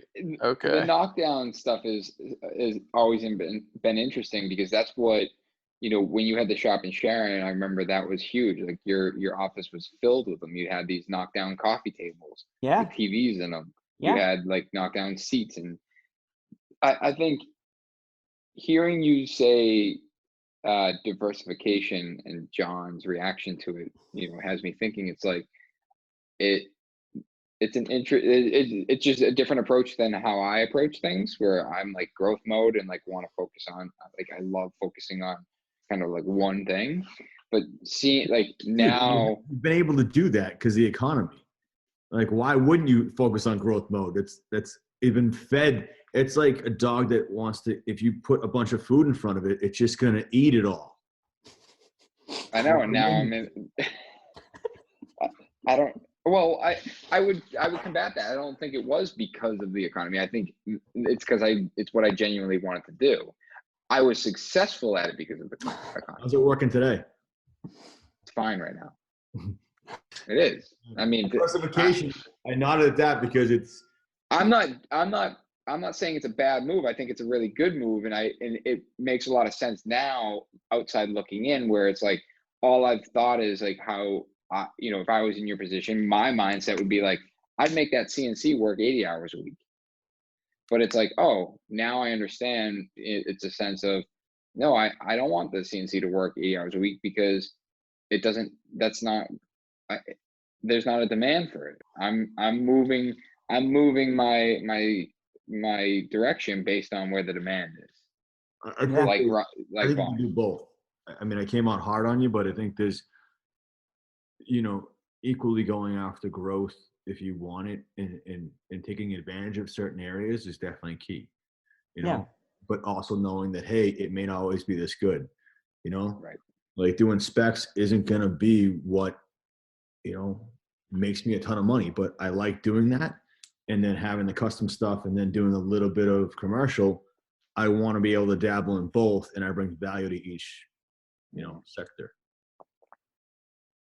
And that way things move and shake. If interest rates go through the roof for some stupid reason, then specs are dead to me, but it's not killing my company. I was just looking up the knockdown couch. I didn't know how that worked.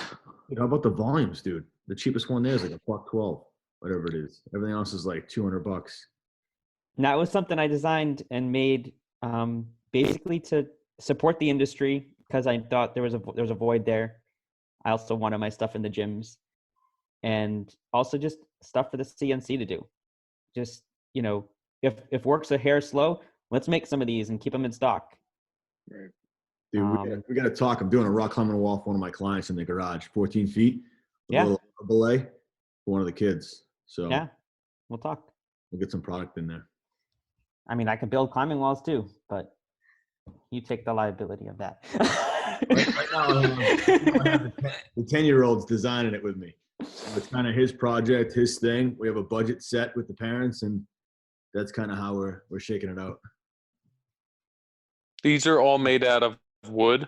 Plywood, yeah. And then we have a coating that we put on them. And then you just thread inserts into them? Yep. T-nuts in the back.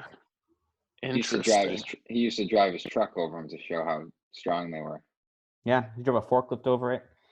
Really? We had some fun. There's some videos on there. Did you hang a forklift from them? Ooh, that would be interesting. Also, I don't know what that would be. We just had my daughters had a birthday party for somebody at a rock climbing gym. It was the first time I'd been to one. It was in an industrial park. It was actually pretty. It was pretty. Yeah, it was pretty neat though.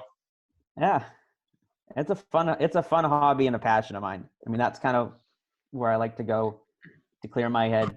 You know, after work. You know, when it's been a tough day, and I'll go there for an hour, 2 hours, try really hard, and then go home, and I don't even think about what happened at work. Do you do any actual rock climbing? All the time, whenever I can get outside. I've gone all around the country. Puerto Rico. That stuff's crazy. It scares the crap out of me. You know, who he climbs with is Chris Vaughn, who had us at Cape Cod Lumber. Oh, really? Oh, yeah. Yeah, he's an avid rock climber too. We climb together often. I didn't know that. Like the kid from Free Solo. I was like, that's legit. Dude, I keep thinking about that. I went right there. I went to the top of the. Yeah. Right. Like the guys who ever climbed without have the beds and stuff and sleep in them. Yeah, they hang off the rock and they just pop. I mean, there's like bouldering. There's like bouldering that's like 16 feet off the ground. That's no ropes, but like you have a pad underneath you. Yeah, I would do that. I would climb at a gym too, but I'm thinking of the stuff where you just see the people go out and start climbing mountains with no ropes or tie-offs or anything. That's a whole other breed of person. It's like, why? That's a whole other breed of person. So, dude, you said when you have a bad day, you want to go climbing. What's a bad day to you? The stressful clients, somebody messing something up. I mess something up. Just not knowing where the next work is going to come from. Stuff like that. Like everybody. So how are you relieving stress at this current time, being that there's no climbing gyms open, just climbing around the shop? I mean, I've kind of shifted a lot of my anxiety in this whole situation where like feeling like every other person is in the same boat as I am and nobody has any idea what to do. And that is super comforting.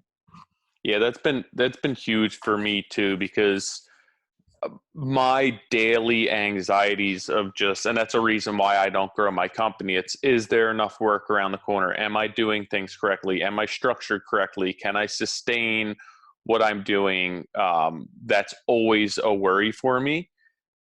Honestly, every second of every day. And now when the economy may tank, when there may be no work around the corner, I'm just like, okay, I'm just going to go day by day at this point and not worry about it, because everyone's in the same boat where this should be the time where I'm basically panicking, trying to figure out what to do. And I'm just like, hey, we'll just do what we can. So out of my control. Yeah. About whether or not we stay open, whether or not we're closed, whether or not I get sick, whether or not my employees get sick. And then, like all these variables could happen, or we just do what we got to do and live each day like there's no tomorrow. I mean, yeah. Just like get everything done. I said that to you at the beginning, Johnny. That's like, it just get everything done that we can get done, get the jobs finished, and yeah. So you have a finisher on staff, you said? Yep. Nick, isn't your finisher closed? No, he's open. Yeah, he's at my. Oh, he's open. So they're open. What are they Hey, spraying at stuff your in place? That's their. That's actually their specialty is on site. Yeah, so they're doing. Yeah, I know. They're doing the front door. They're doing all the reclaimed wood. Yeah. Are they? It's all hand finished. Yeah, they did some samples today. It looks they prepped everything, so they got guys coming in tomorrow. I think they only have 3 guys working. He said in the field, so that's why Austin shut down. So we're getting guys right now. So I'm like, again, same thing. Our goal is to keep our doors open and safe, so if people want to work, right, safe environment to do so. And then in my eyes, that in today's age, I think it's very tough to gain loyalty on people because it's a lot of it's the bottom line. It's $1. It's if you pay me, I'll show up. And that has changed over the years where this is the time where things get tough. Like I know it was my old supplier for lumber. And he was going through something with his family. And my old boss was like, we got to find somebody else. I'm like, no, this is the time you stick with somebody. Yeah. Going through something like that, you stick with them. And then that's the same guy that mentored me in leaving. Like it's a relationship. So now it's like, my goal is that if we can do this, like the carpenter at Cliff Estate, like that guy, if he has a job to go to and we're an option, I hope he raises his hand for our job. And he takes pride in it. And that goes across the board, whether it's AV. They don't want to be in houses that have families in them. So we're like, I'll put you in Cohasset. I'll put you here. I'll put you doing rough somewhere else where there's nobody. So that way you guys will feel comfortable. That will hopefully kick us up a notch when this all the dust settles with this and we keep going back to it. I mean, that's what I think good companies do at this time.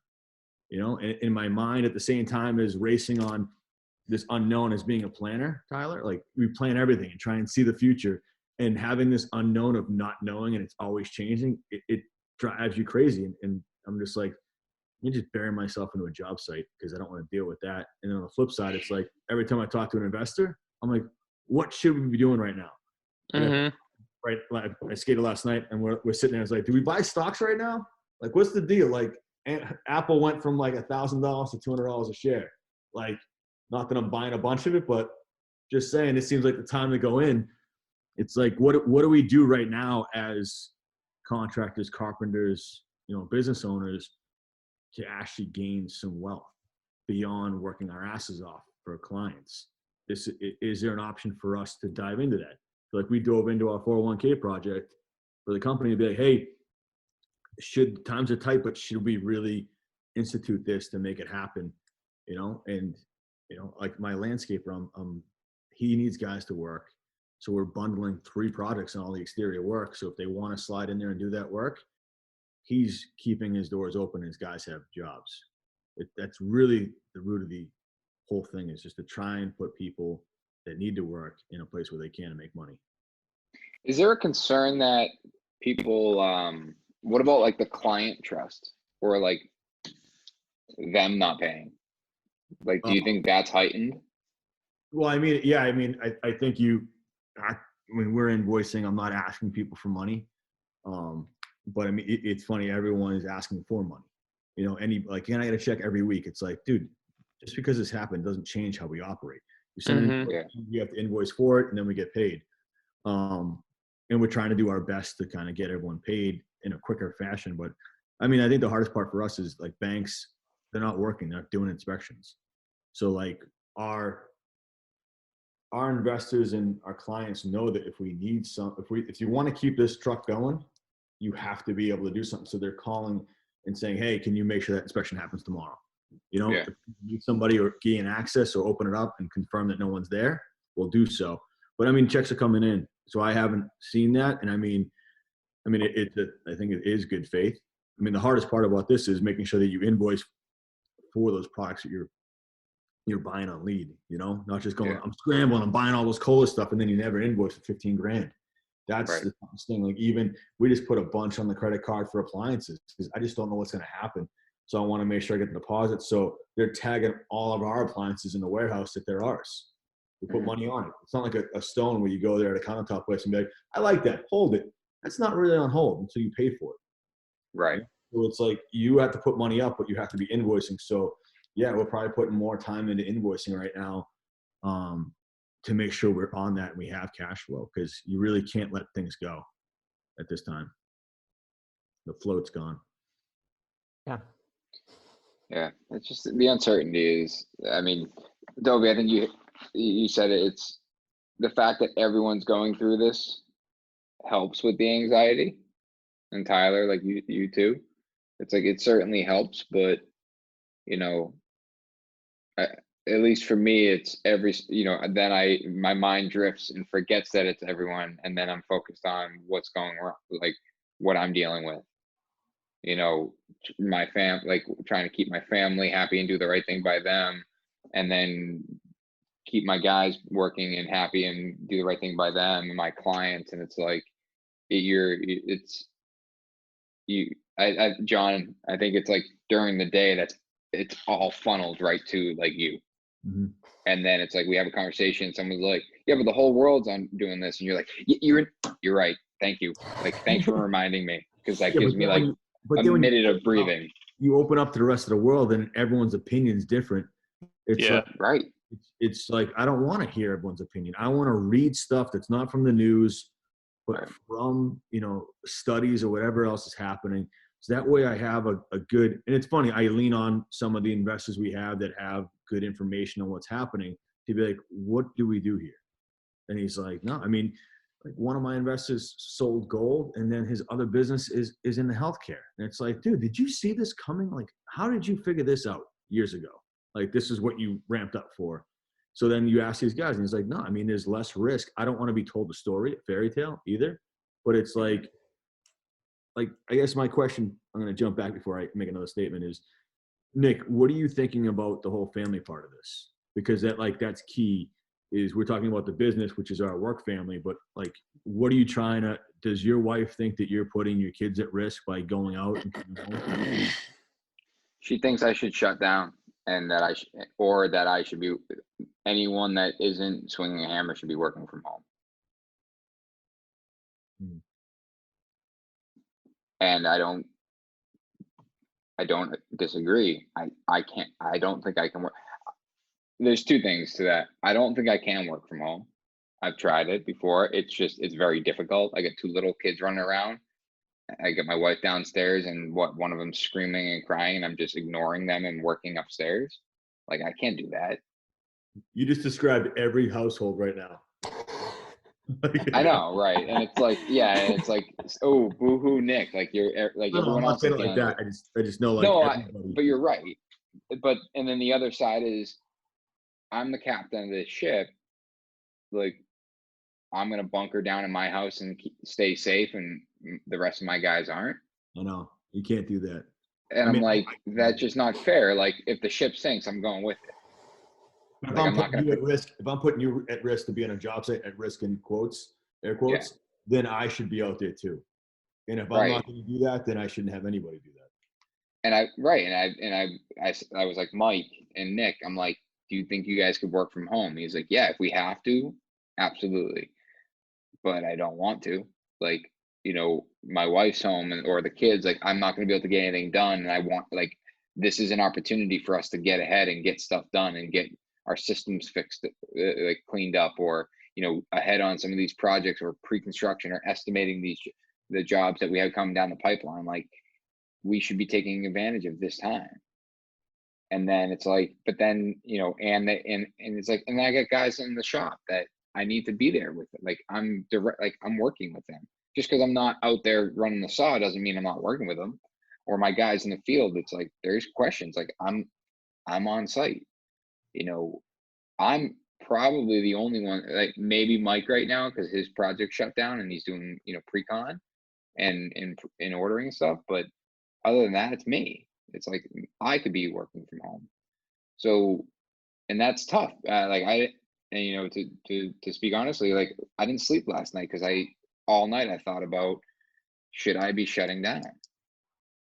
And, I said earlier, I talked to a builder, one in Boston. He's currently shut down, but now he's going to be ramping back up because he shut down because of the original order. And now when they announced the revision, his clients were like, hey, you can work again. You're going to be back in my house, right? And he's like, he made a really good comment. He's like, I don't know about you, but I don't really consider what I do to be essential. Yep. I'm working for clients that they're not homeless. Yep. They're fine. Like, yeah, they'd like their house done. They'd like their second home done, or like, but they don't need it. And it's like, is it really fair to consider what I'm doing essential? And I'm like, and I agree with them. I'm like, in a lot of cases, we're in the same position. It's like, should we be banding together as a humanity to correct this? Because, or do we shut down? And I made the comment earlier, if we shut down, what does that do for our people? Our people look at us as like, all right, well, the state is saying that we should be continuing operation and we're shutting down, and now I'm at financial risk because of your opinion that we should shut down. But more importantly, I mean, you're putting your employees at a different type of risk. I mean, right. That's what I mean. It's like either they might get sick and get someone else sick, or they're definitely going to be at financial risk. Or we wait 2 weeks and then we go back to work, and the reality of it is they might still be at risk. Right? Everyone's still going to be, unless you get it, I mean, and then get through it. Exactly. So eventually the majority of people are going to, like, everyone, it's unless they find some sort of cure or vaccine, this is going to work its way through the same amount of people. I feel like from beginning to end, it's just going to be, they're trying to slow that down. I mean, so given the hospital break. Yeah. So like it's the same thing as if everyone gets sick from the flu, instead of spreading that over the course of 4 months, it's everyone getting sick in 1 month or a 2-week span. So I think that eventually say that everyone stays in for 2 weeks and nobody gets sick, and then schools go back, which they're not going to, but if they did, it's like it's going to take a lot longer than 2 weeks. If you just put it off for 2 weeks, all that's going to happen, it's all just going to happen 2 weeks later. The progression of this just needs to slow down for a longer time, and it's not going to be 2 weeks. This is going to carry on, I would say, for a lot longer than that. It's impossible to stop this. So let's play out a scene here.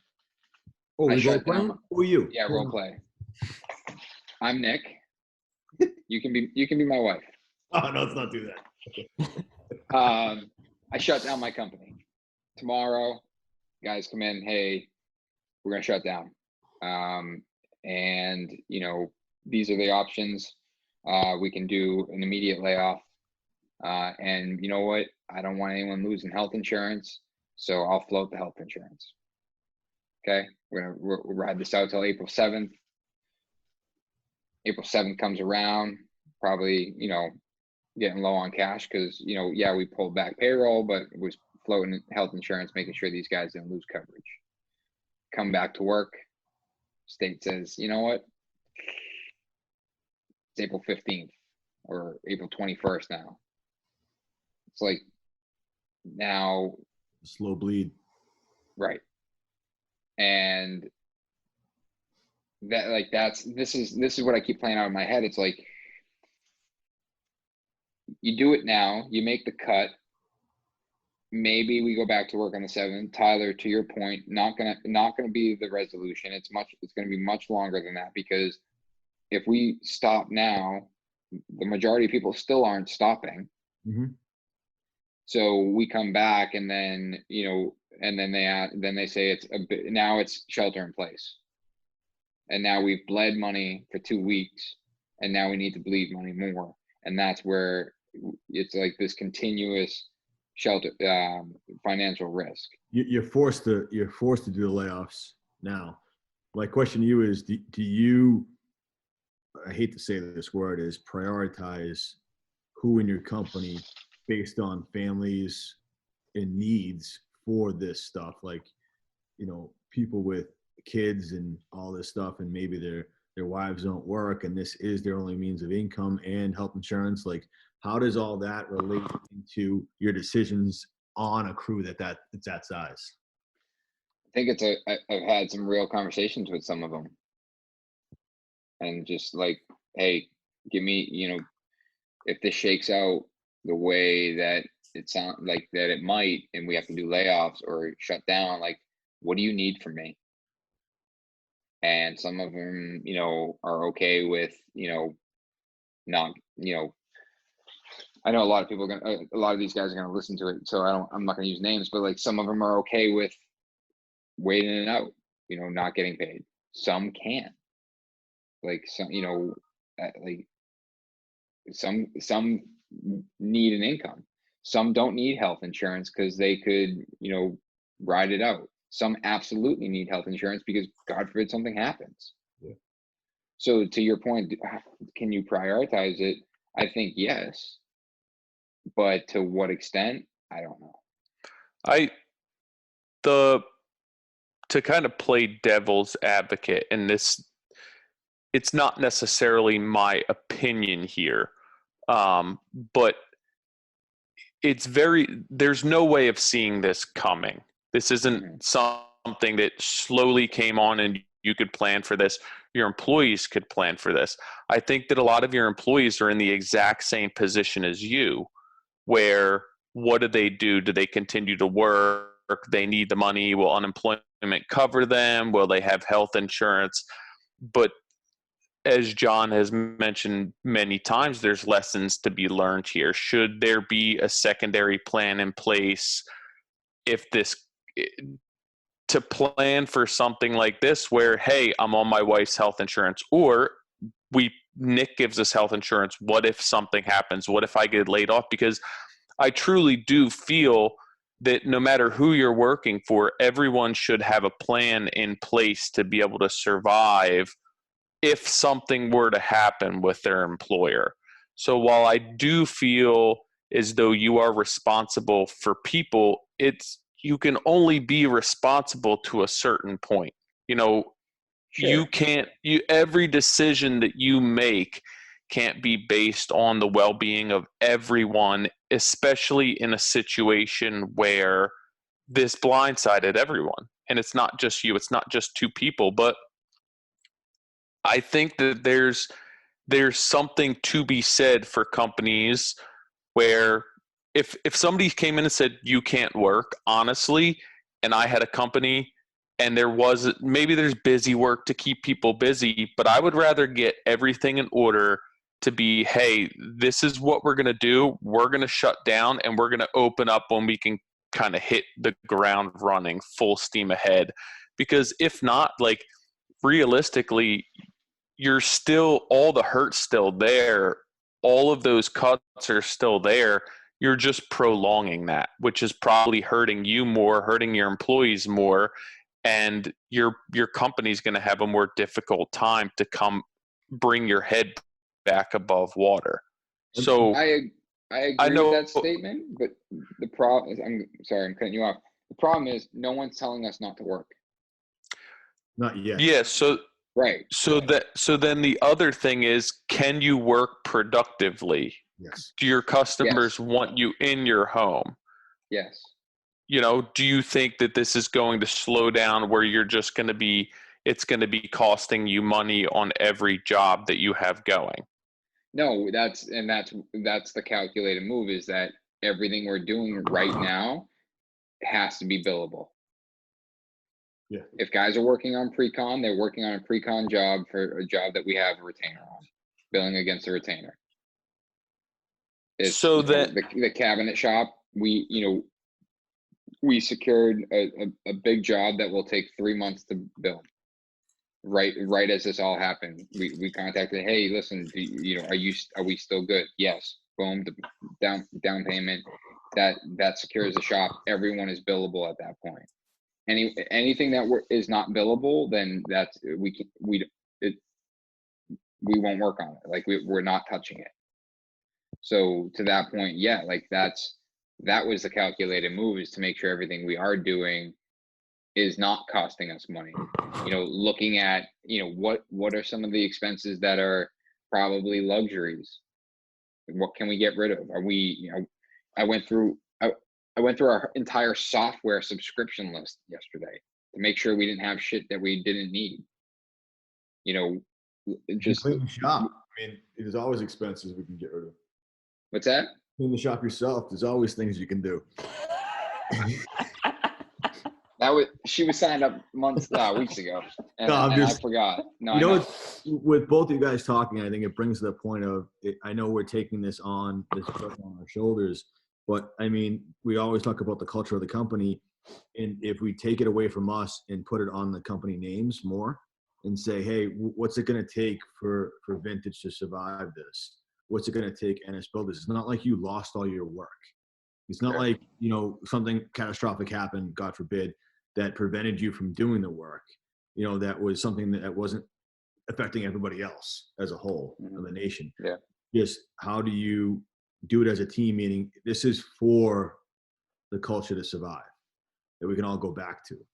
And I think everyone will understand it that way. Because, I mean, I've watched videos of people getting on and doing their videos on whatever networks and whatever. They're like, yeah, no, it's a relationship thing, and I'm going to pay everybody and blah, blah. It's like, you have no idea yet what's going to happen. Right. We have no clue. And to say that and to give someone these false hopes, it's like promising a day off on Friday, and then you work them to the bone till midnight. And that moment in time that someone has that happen to them, they will never forget that. And so It's like, it's really tough, is that, we've said it many times between Benny and I talk to Benny every day of the week. And it's like, what are we going to do? What's our plan today? How are you feeling?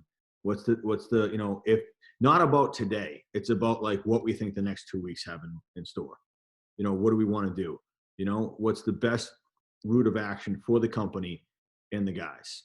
How are we evaluating, like we said before, employees that have families and don't, who can cover themselves, or we can reduce their pay. So it's, instead of having to go through the whole, the unemployment website crashed last week. It's like, instead of going through that whole thing, is it smarter for us to pay that directly and just take that burden on ourselves? So that way they're not going through it. I don't know these answers. These are all things we play with almost every day to kind of what ifs, that way we are protecting that person. It's part of the culture in the company, but also if we have to make a move and let that person go, maybe, lay off or furlough, whatever it is that the right move? And we're talking about it just openly because it is an organic thing, Tomorrow could be completely different. 100%. Wake up tomorrow morning to some other craziness. Which is kind of what was going through my head. What Dovi just alluded to is, I think that your responsibility right now as a business owner is doing what's best for everyone today. Because what's driving me crazy is trying to plan for a week from now, 2 days from now, 3 days from now.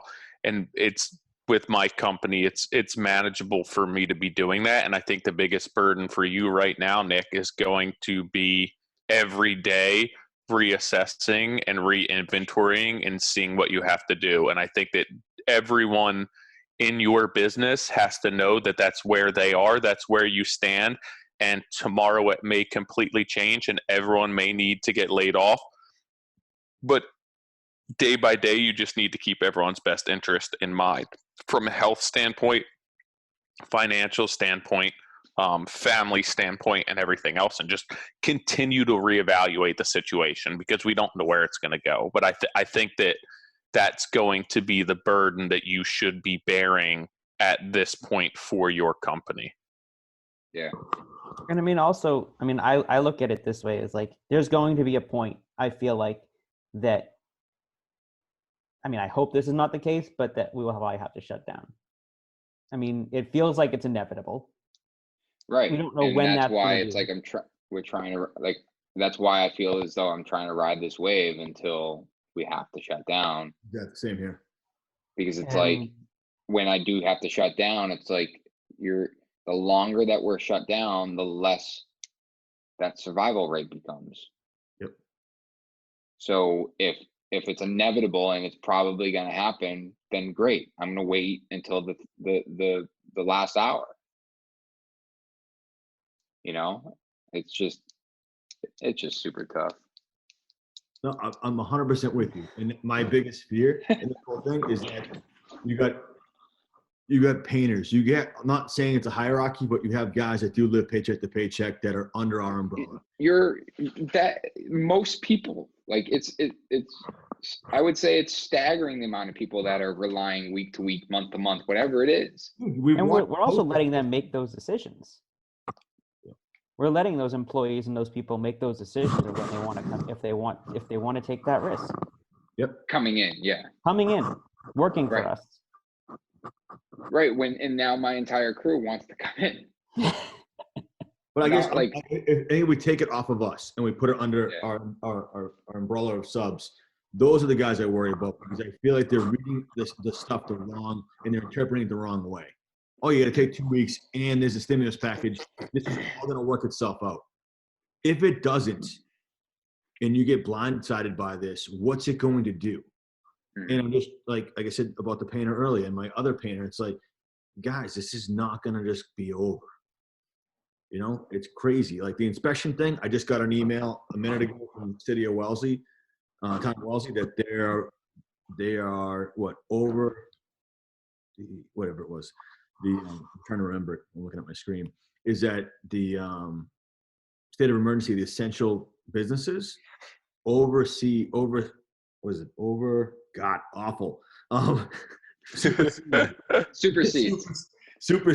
the health department and the state of emergency, so inspections can happen. That's the email I just got. I just forwarded it. Can or can't? Can, like, yes, can happen. And that Wellesley's going to start scheduling building inspections. So like, that's a huge move. Like that, honestly, to me, that makes me feel like a check mark closer to being like, I'm doing the right thing still, because I'll read comments from posts that I have on stories and they'll be like, what are you doing? You're the problem. And then I get aggravated and I stay up. Like, Nick, Saturday, I don't know what it was about Saturday. Okay. I worked all day. So I was like, I'm going to try and get in as many days and many hours I can before they force us to shut down. I was up till 4:00 in the morning. I have no idea why. I looked at the clock and I was like, it's 4:00 in the morning? What are you doing right now?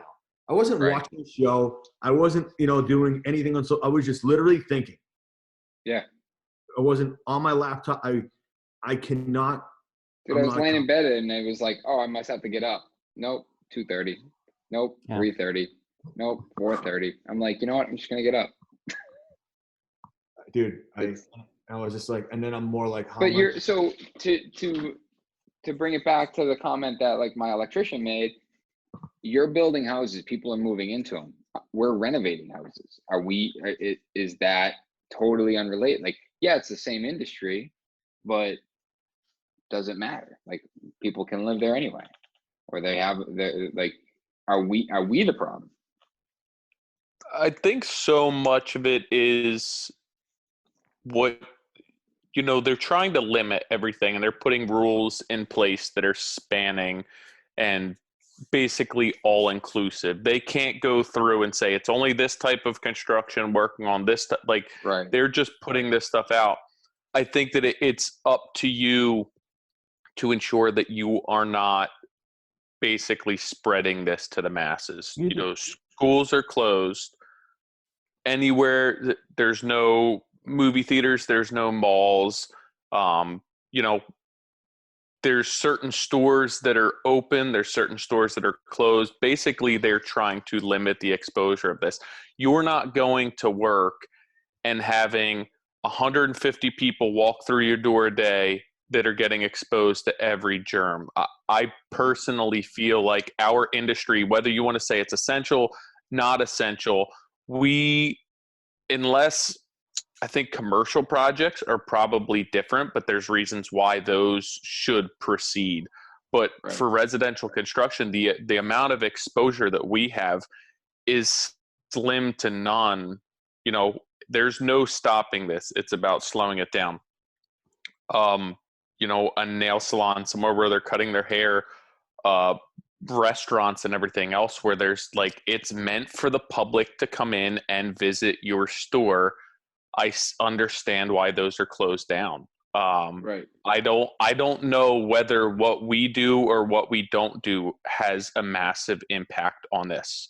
And people may throw their hands up in the air because of that, but I think there's always you kind of have to gauge this on a case by case basis.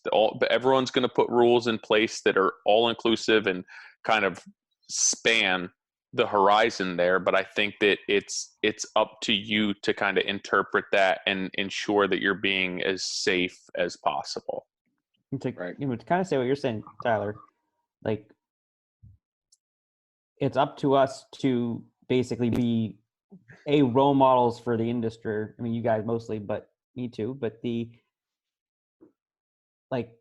I don't have a whole lot of store traffic, if I had the traffic that, you know, a national hardware store would have, I feel like I would have to limit the amount of people that would come in the store. Sure.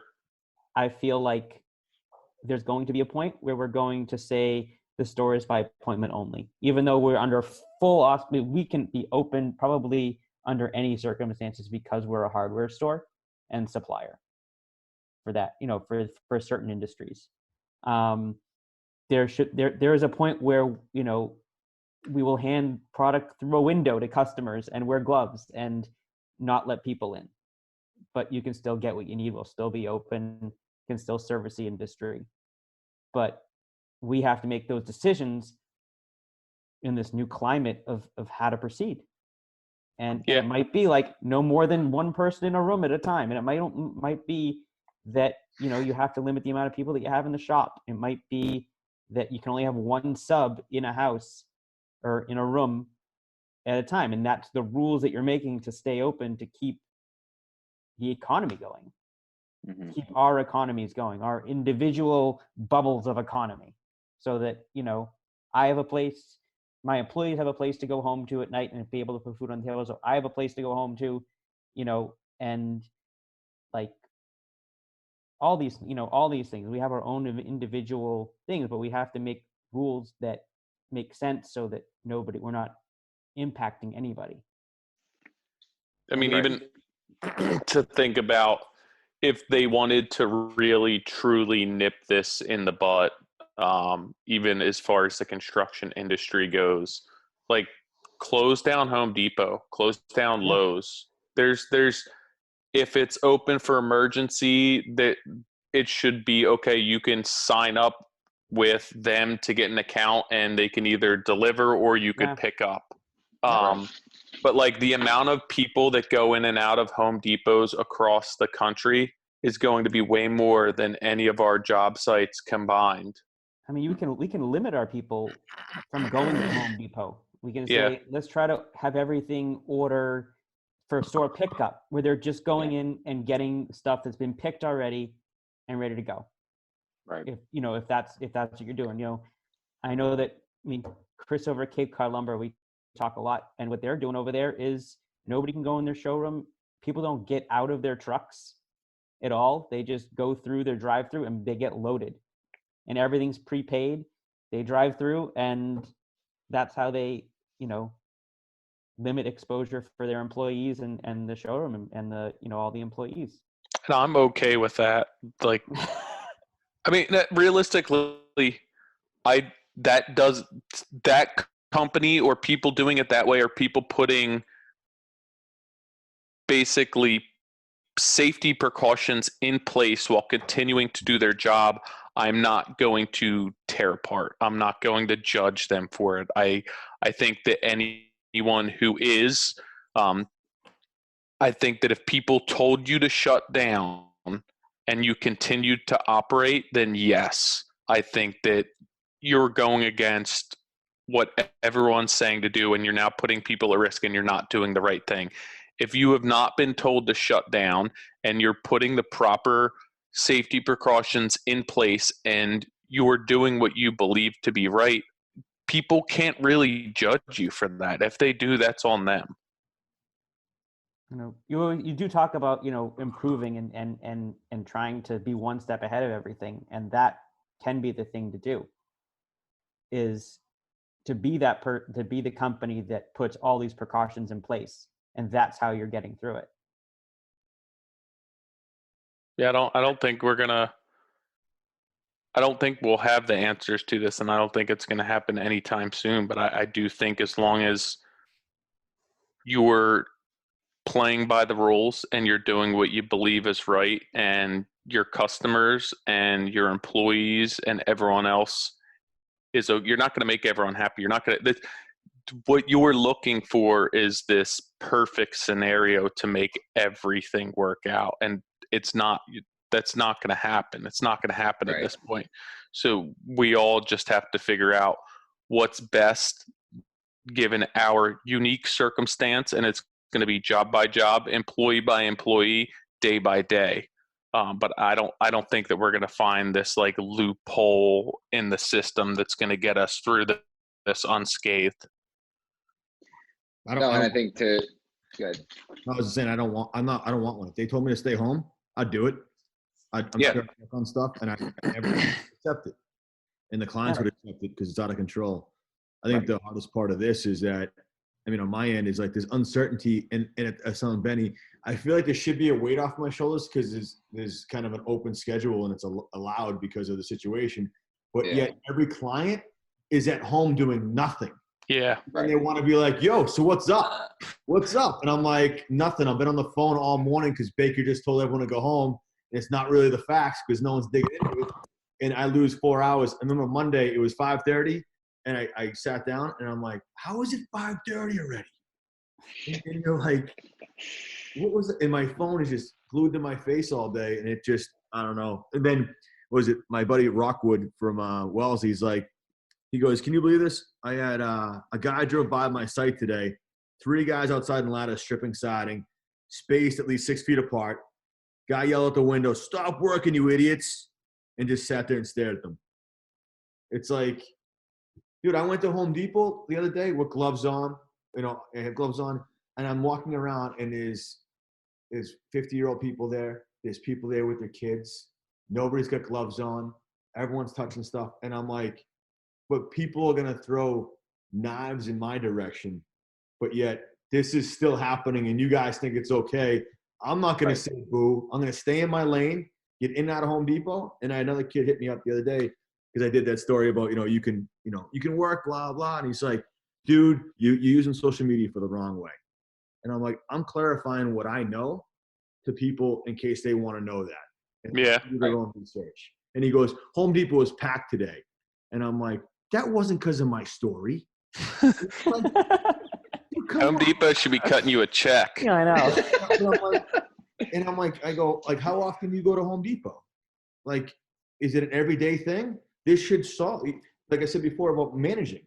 Maybe, we don't put ladder racks on our trucks for a reason.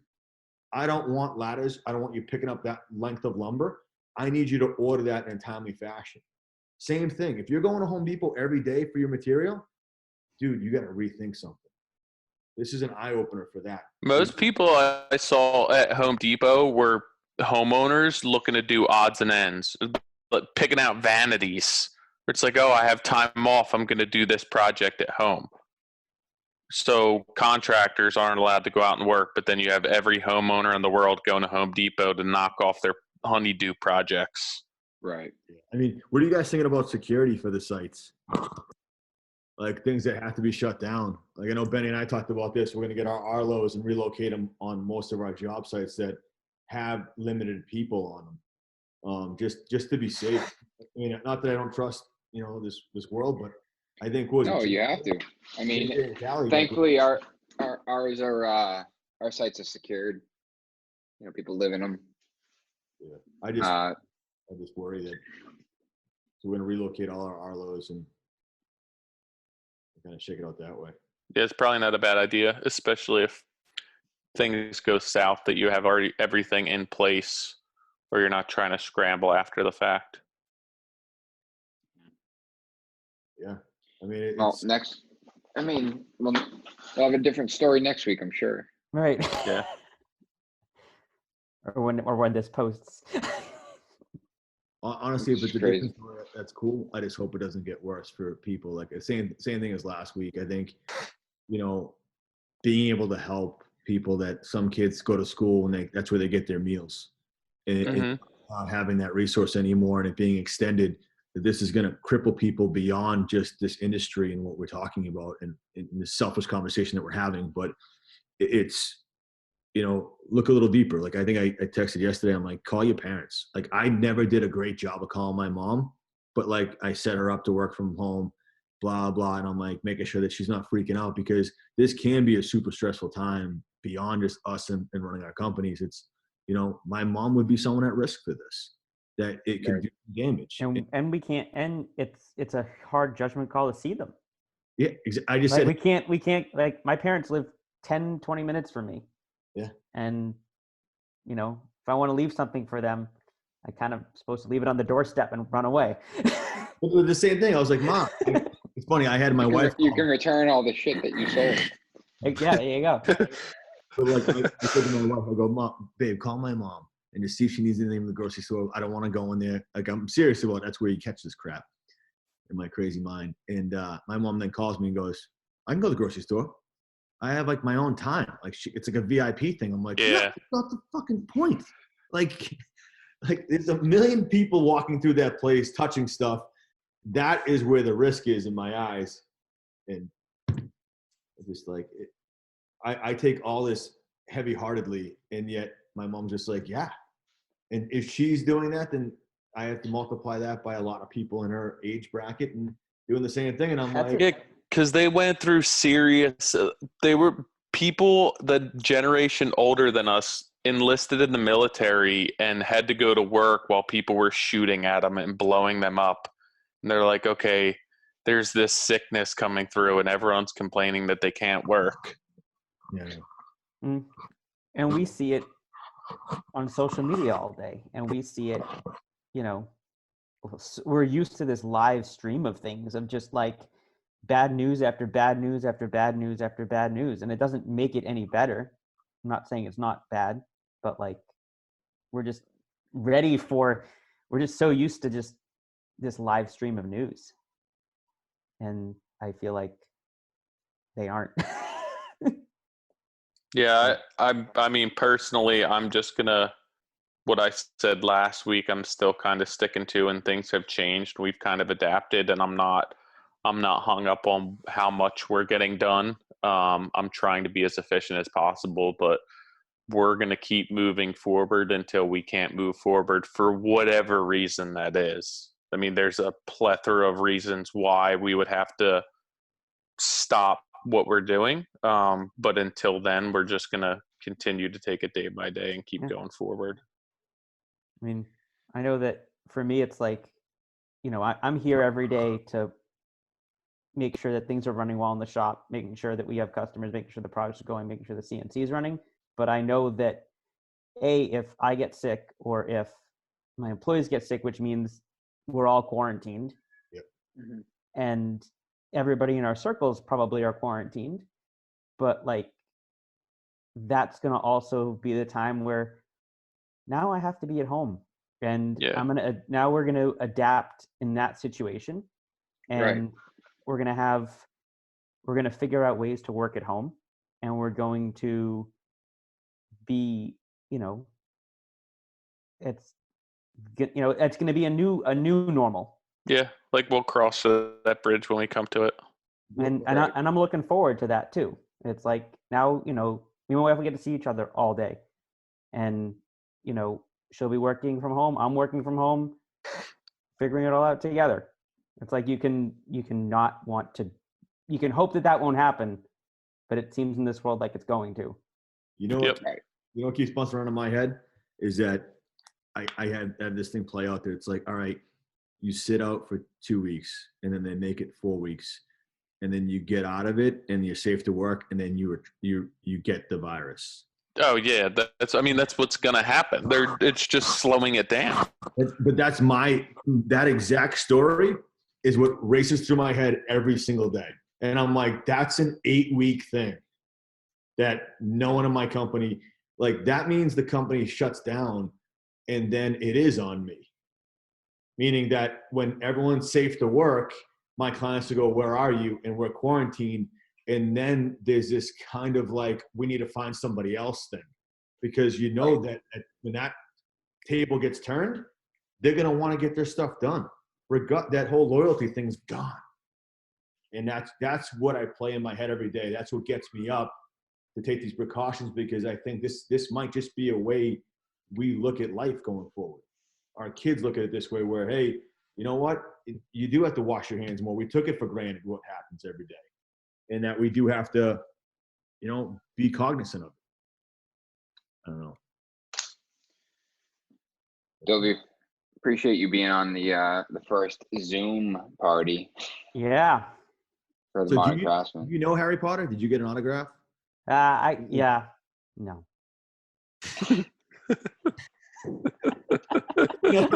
Texted Nick as soon as I heard that on the podcast last week. I was like, I had no idea what he was talking about. He was like, John said something about Harry Potter at the end. I'm like, he probably did. I was gonna come in here saying like I showered for this, but I don't know. Like Ryan. I didn't. No, but seriously, sincerely appreciate you hopping on. I know it was kind of last minute, and we're taking this day by day. Even though you're literally 5 minutes down the road, we're zooming. I spent the day with your guys also. Whoa! 6 feet apart. I didn't really. Well, I was cutting stuff for you, so. Yeah, I know. Who knows what it was. But hopefully this format came out pretty good, and we were able to keep that audio pretty decent. And I'm sure this will be the reality in the future for future podcasts and for at least the next few. So again, thank you for coming on this one. And before you hop off here, just give a rundown where people can find you. Obviously, your new place in Avon, the new building that you bought, but yes, social media, stuff like that. Yes, so we're in Avon, 491 West Main Street in Avon, and right off 24. And then we're also BarneyandCarey.com. On Instagram, we're at Barney and Carey. If you're a rock climber, we're at Rockstar Volumes or rockstarvolumes.com, and we're open. We're taking awesome, care of man. anybody. We do whatever anybody needs. That's what we're here for. And they can email me or call us. What's your email? Dovi at BarneyandCarey.com. DOVI. DOVI, not DOBI. Not to be confused. Any last words of wisdom for people in this industry? Last words of wisdom. Yeah, I mean, it's in the podcast. Take care of your people, whatever that means for you. Take care of your family. Take care of yourself. And whatever that means for you. Cool, man. Awesome. Thanks so much, man. Cool. My pleasure. Talk to you soon. Thank you for having me. I'll see you later. Bye. Later. All right, guys. So thanks for sticking with us on that. I know the audio wasn't great, but with these tough times, obviously we had to make some last minute changes. I know we have 2 reviews this week. I'm going to pull them up. Obviously not prepared. Oh, I am. They are up. One of my top 5, I'm a full-time woodworker, and I spend an intense amount of time in the shop listening to the podcast and such.